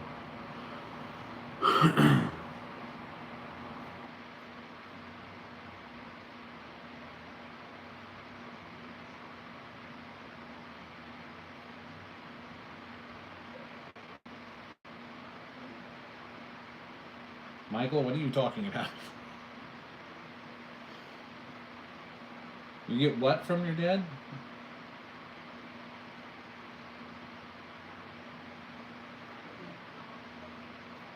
Clarify, because I'm trying to figure out what you're trying to say. I assume it's some kind of insult.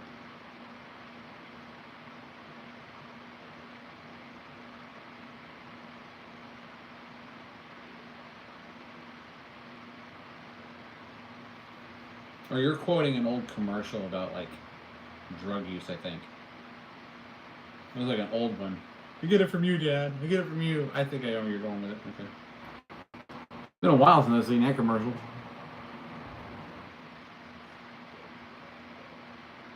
Yeah, AR-15 is very modular. It's a modular system. That's why I like it so much. I mean, as long as you... great part is the fact that you can use the same lower, for the most part, on pretty much any caliber upper that you build, as long as you have the magazine for it. That's what I love.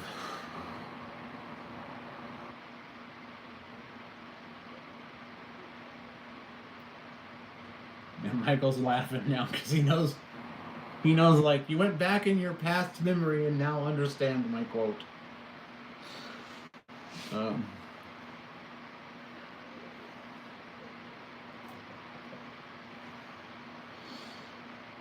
Yeah, that was a good one, Michael.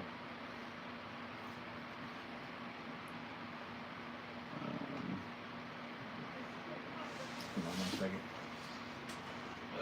Move the fan out of the way so I don't step on it.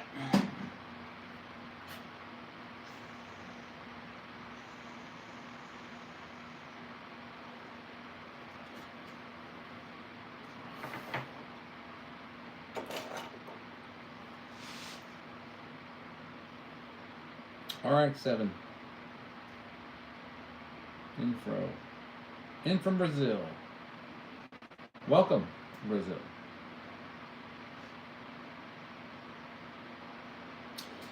Welcome everyone who would like to walk in and just chat about whatever you want to. That's what this is about. Well, if you're interested in the channel content, of course, also I encourage you to go check it out and subscribe it, share it with your friends if it's something that you're interested in. We have a very big project coming up, and it's going to be fun.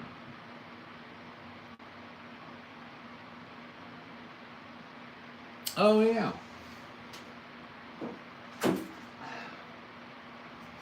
Printed this one on the X1 Carbon. I did Deadpool too. But typically, I'll put this on the passenger seat of my car, on the headrest. And then I can use the commuter lane on the freeway. And nobody looks twice because they'll look over and see this and they won't want to look over again. So, they just assume it's a person.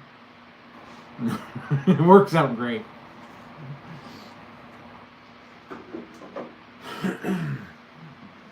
But they don't know why that person's wearing that kind of mask.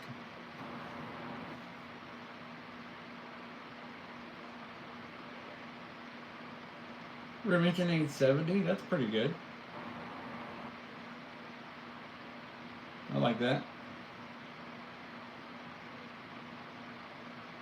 You have a T55 in the garage?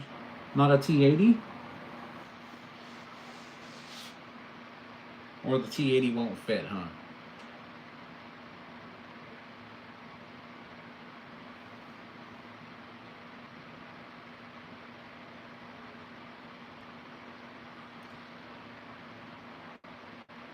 T80's at the front. Dejan, очень приятно.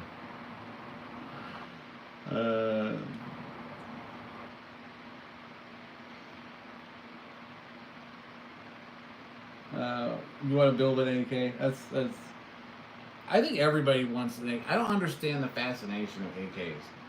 I really don't.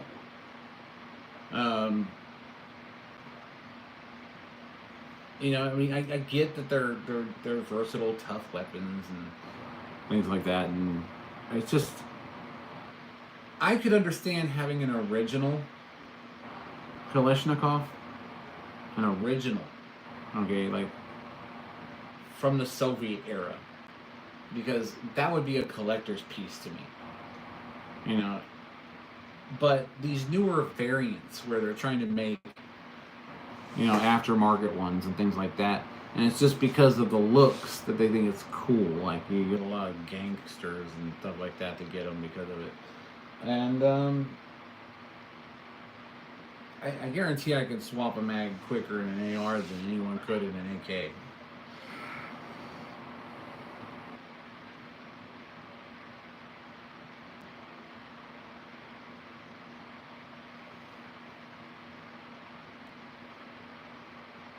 AK, I'm not saying it's not a reliable weapon. I'm talking about when they start doing the variants, like the aftermarket variants.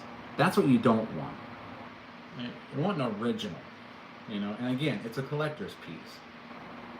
It's a beautiful, beautiful piece. An absolute original. That's what I'd be looking for myself, as a collector. I would love it, you know.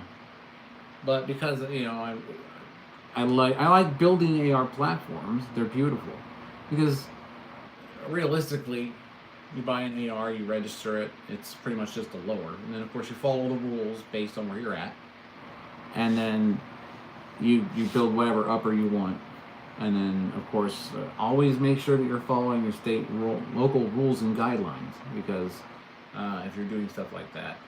And make sure you have a registered lower. And stay away from the 80%ers. They're too much trouble, and they tend to get people in trouble because it's just the way it is. I'd rather just have a legitimate registered receiver. I'm gonna sneeze, I think. Ow! Do you hate that when you get like that sneeze that's gonna start and it inverts itself and just stings the rest of your face on the inside and no sneeze happens? Ah, I hate that.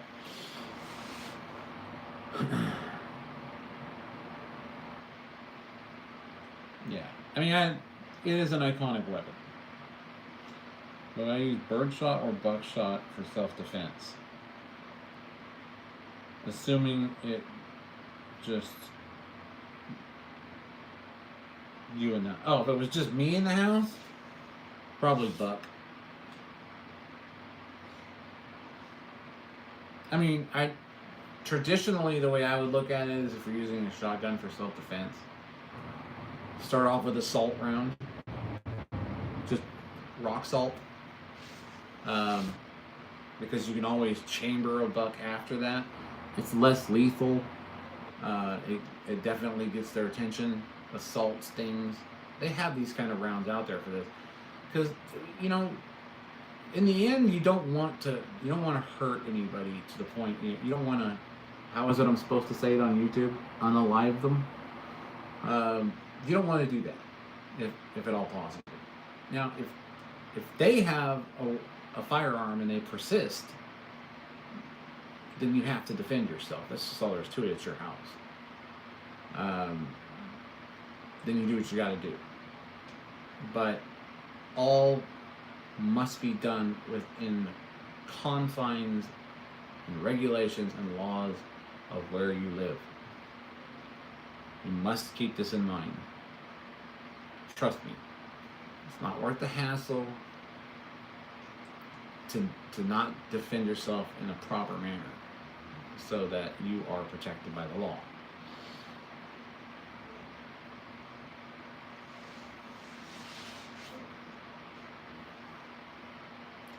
But yeah, salt, I would just use, I just use table salt or rock salt, because that won't harm anyone past. And this is, we're talking about violent intruders. This is what we're talking about. Somebody comes in, they're breaking in. If they don't have a weapon and they were there just to try and steal something, which is hard to determine nowadays because it seems like every criminal has a weapon, even though they're trying to take them off the streets to make things safer for us. They're certainly not finding all of them. That's for certain. You don't want, you want someone to learn the lesson and hopefully rehabilitate and think, okay, that's not the way I want my life to go. But if they're gonna try and take your life, then you have to defend yourself. It's a different story.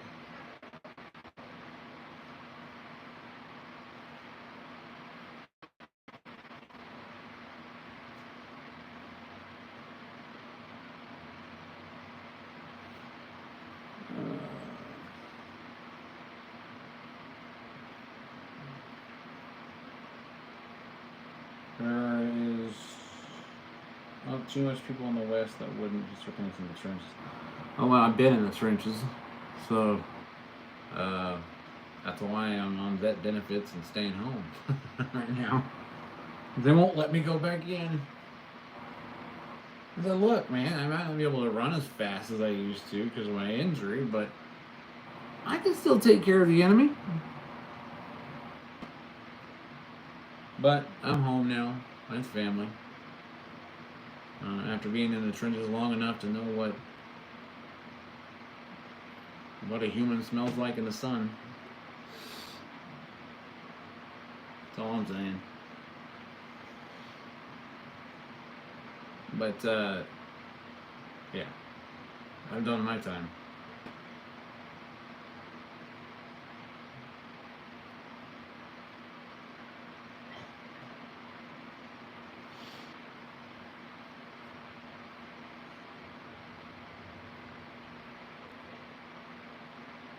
Yeah, I don't think anyone's dumb enough to steal from a household in Texas. If they are, then they get what they get. That's all there is to it. I've heard sheriffs state in this state, in my state as well. I've heard sheriffs state on reels and on news conferences that if somebody breaks into your house intent to do you harm, he literally stated, you guys have all seen this reel. He said he would rather you shoot them because then they won't offend again. And I'm like, damn. That's just putting it out there. I mean, I myself, I would rather wound somebody and hopefully they get help if they broke into my house. If they had a gun when they broke in and they pulled it out, that's a different story. You got to do what you got to do. But when it comes down to how you make that decision, it's all going to be about your awareness of the individual. Are they armed? Are they pointing something at you? That kind of thing. Any number of things can determine whether or not you switch from less lethal to lethal. But most of the time, these are youngsters. They're in their 20s, early 20s, or even younger than that, just doing stupid things, making stupid mistakes. And if the opportunity presents itself to disable a person so they can go and possibly understand, hey, I ended you right then and there, but I didn't. I'd rather you have a second chance at your freedom and your life. That's what I would rather do. Now, if my family's in danger, it's a different story. I'll split the earth in two. That's all there is to it. But yeah, I mean, Everybody deserves a chance to learn from their mistakes.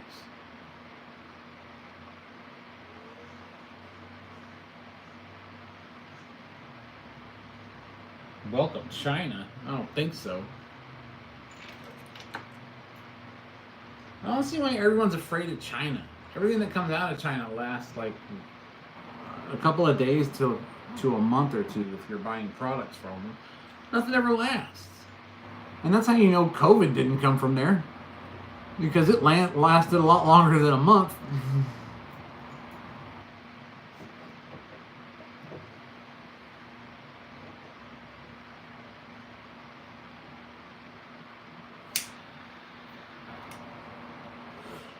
Let China, I say China, if you feel froggy, just leave. See what happens.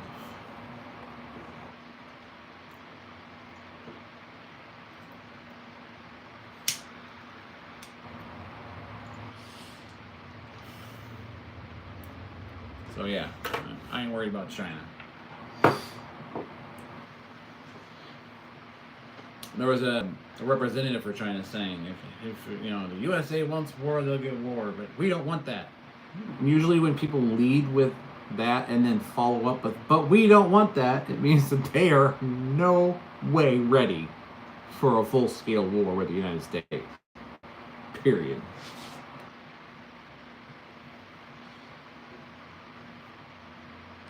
That's all there is to it.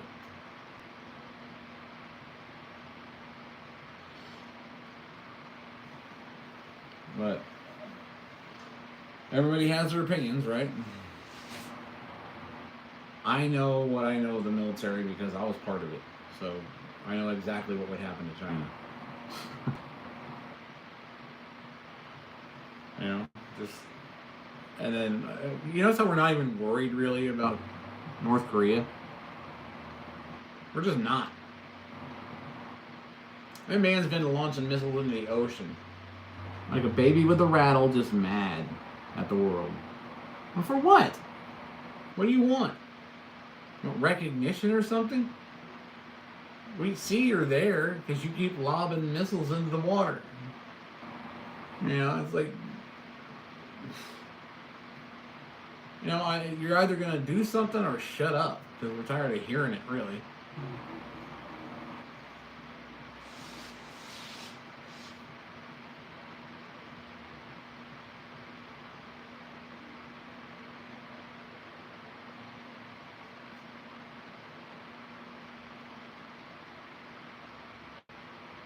I don't understand what you're trying to say there, man. You might want to retype that.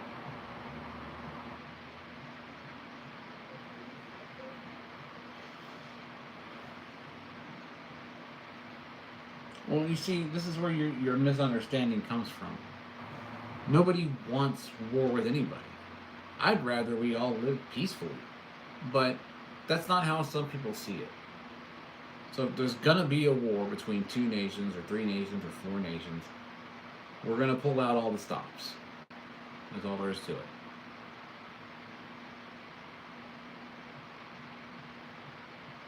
Hell, the submarines parked off of your coast would let you know our intentions well before we did directly.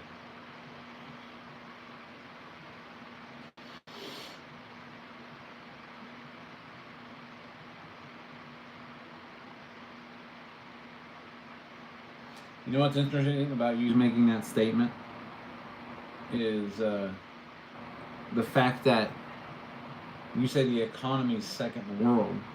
Our economy is second. But if somebody who says that they're first in economy picks a fight with the United States, the end result is their economy disappears along with them. And guess what? We're first in the economy again.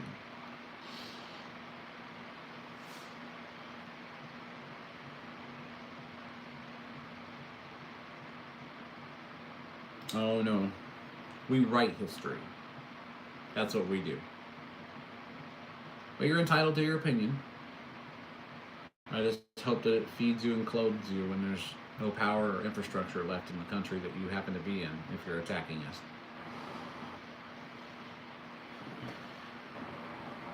And the nervous laughter comes in. We knew this was going to happen.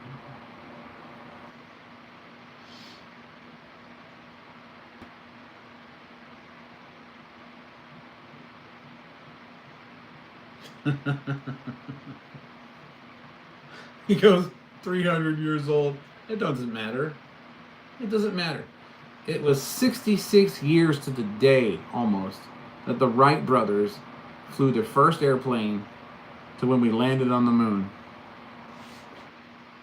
We've had a lot of time between then and now to prepare.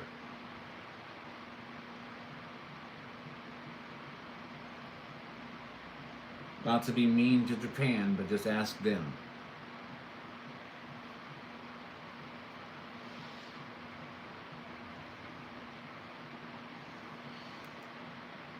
We stopped that war in a heartbeat. And that was with test articles, not even the real thing. We were testing it, you know? We were like, well, we're in war, let's go ahead and test it. And it just, yeah. Whew.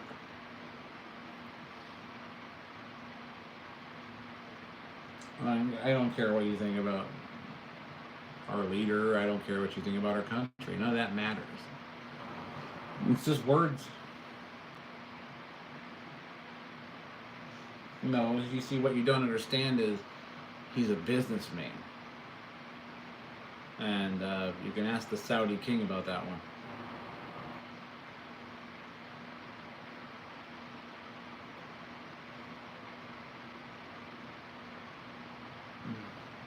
But like I said, you're entitled to your opinion.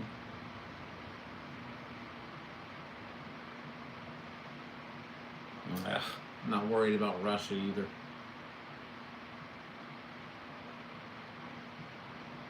I'm not worried about any of them.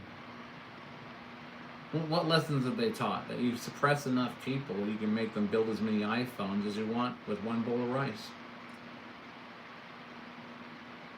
That's the only thing Z ever taught his people.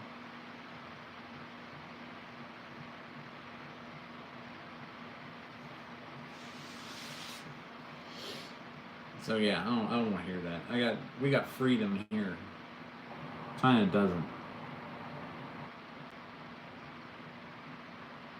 And if you're facing the United States military, you're not just facing the United States military. You're facing 300 million armed American citizens as well. So, bring it.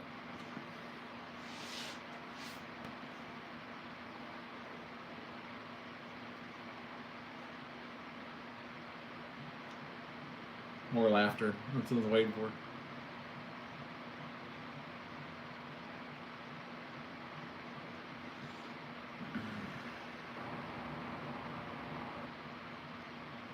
Yeah, there's a lot of them out there that believe that. I'll give you that one. But see how distracted you are while we're getting a beat on you while they're yelling at you for misgendering them.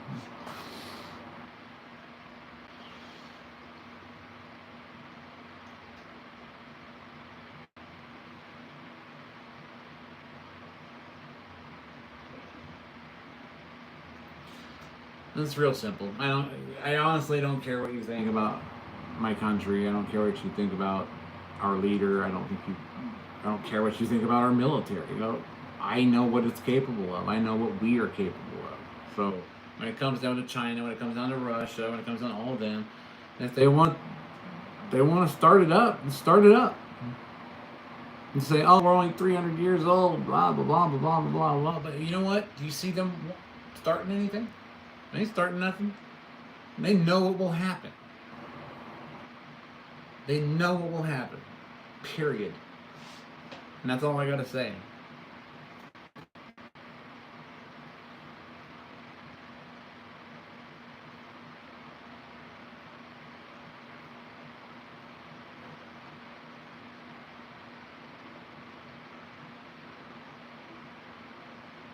Oh, so now you're backing up. You don't want to fight, right?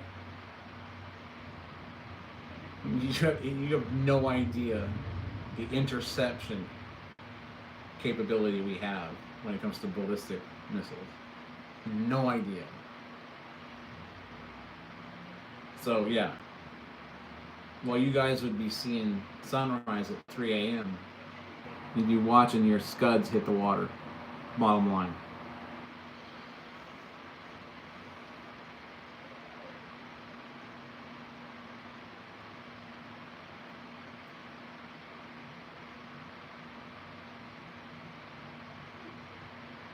That's what your shit measures up to, a scud carcass.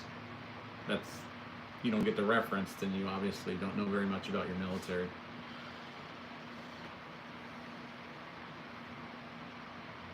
Read and learn. What are you, a friggin' online educational promoter or something like that?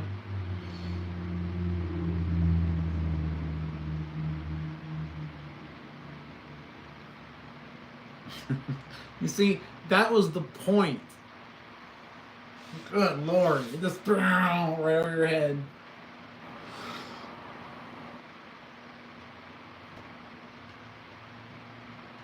What is our strongest one or yours? You think I give a shit about the Tsar? Like, no. Not even close. That's like a drop compared to what we've got. We're packing some shit you don't know about, brother.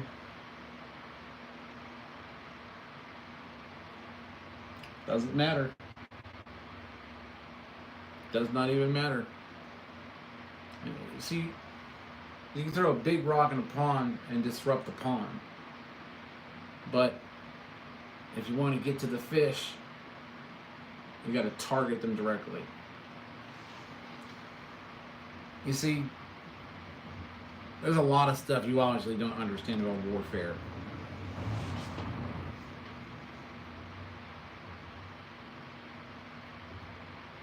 The reflection of the ring light as your glasses. What were you saying about the reflection of my glasses?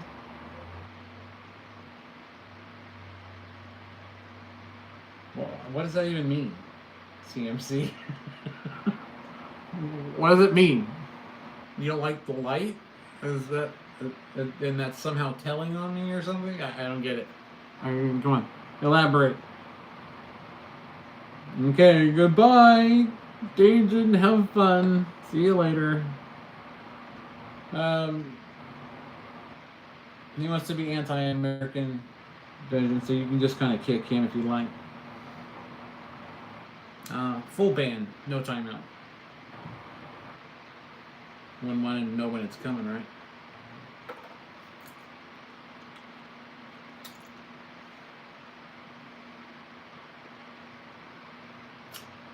The reflection of the. I'm still trying to understand what your statement is. I'm just curious on that one. You made no sense with that whatsoever. And your observations are obviously way off.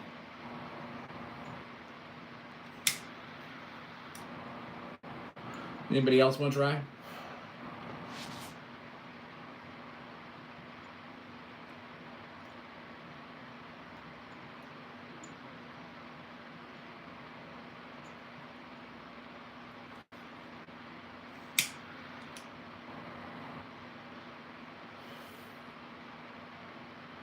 CMC, you don't want to try anymore?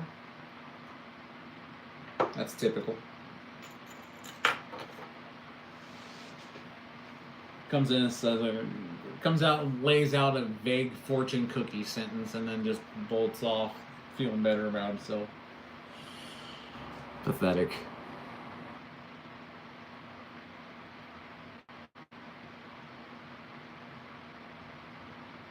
Go ahead and come at me, man. I'll wait.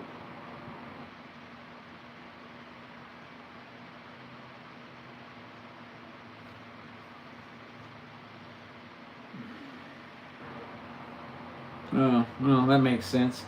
He came in being an ass just now, so yeah, not surprising in the least.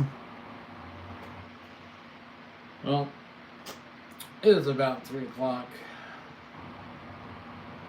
I'd say we're going to wrap this up real quick. But I just wanted to drop in and talk to everybody who was watching or interested about the project and give them sort of an update on the actual drone. And so I have. So we're going to start construction of the 5x5 340 millimeter drone. It's going to run off of an 18S system, and we're going to be doing a hover test after that. So it's going to take a long time to print. but I will keep the content coming in with the drone as it's being constructed, as it's being printed, as we're assembling the main body. This is not something you can put in your car when you're taking it to the test field.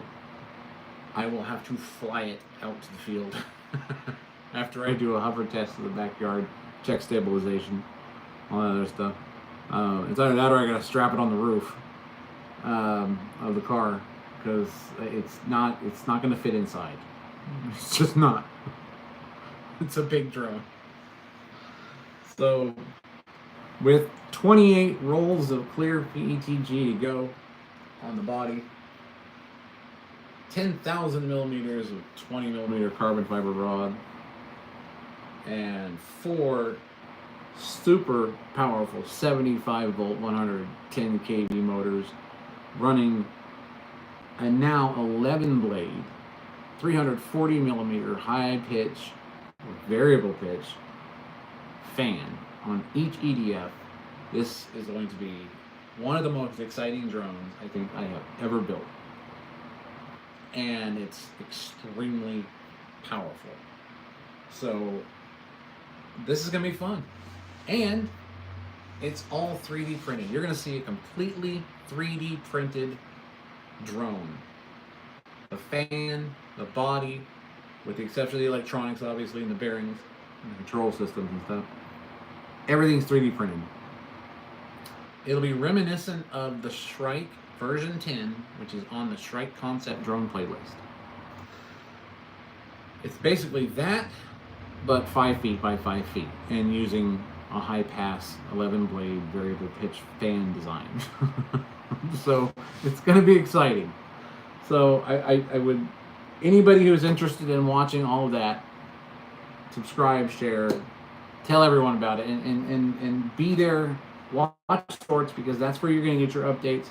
And then when the long videos come out, I'll put up a short that links to it so people know, and that nobody misses it. So make sure you got the bell clicked, make sure you're subscribed, and as things progress, you will see this drone. I have been basically designing and on this project for well over a year, and now we're at the phase where we're going to begin construction, and it's an exciting time. It's an exciting time right now for the drone enthusiast sector of the world, and it's an exciting time for people who are in experimental aviation. It's just really, really, really, really great to be able to do this, and it's super exciting. So I hope that you all enjoy it. I will show you the 12. I'll show you the 11 blade variation, so you kind of get an idea of what's going on, and I'll show C and C the ring light so that they can. I wasn't finished. I love my phone. So you can see your ring light. There's your ring light that offended you so much. Here, eat the ring light. So basically, this is the 11 blade variation of the fan. I ran shorties for the cooling system, like I'd explained before, for the motor underneath that spins it, which is a big ass motor we got down here. And we're going to start getting everything ready for assembly. I have some packs that I'm going to use. I need one more of these for my 18S system. I got to get the bus bars. We're not running this power distribution board because I'm doing bus bars instead. That won't handle it. It is an 18S system. So even this 500X, I got to put that in another drone. Ooh, I could probably use that in that. I might as well. I got a bunch of iFlight ESCs laying around, right? Off the Shrike. So, yeah. Already have a drone ready. Just got to shorten the wires a little bit. I'm going to put on there so I have that GoPro footage. Got to get that GoPro footage from the air when that thing takes off. That's going to be fun. It's going to be epic. And then, well, of course, don't forget, we got Sally over there, our Waterlander 90 millimeter EDF. She's already got her motor and everything. She's got to get the ESC and stuff for that. And that's what keeps me going right there. Bitter coffee for bitter people. If you join the Discord, contact Scrap Rat. They'll be able to hook you up with the coffee and the merch. So just wanted to throw that out there. And, you know, wish you guys a wonderful week and have a great rest of your day. I hope you enjoyed your Memorial Day. I hope you had fun and you stayed safe. And thank you all for watching. Thank you all for being here. Temperature's climbing and in the garage because it's going to be a warm day today. So I'm going to get my butt out of here. And you guys have a great rest of your day. Great rest of the week. And all those people who came in hating on me, I still love you. You can't get to me, but I know damn sure I'm going to be under your skin till tomorrow. Till you get to see me again. So for that reason, I'd just like to say thank you. Even the trolls. Come on in. I mean, you're always welcome. I'm going to flip you. I always do. It never lasts very long here. So y'all have a good weekend. Have a great evening. Love you all. And I'll see you next time.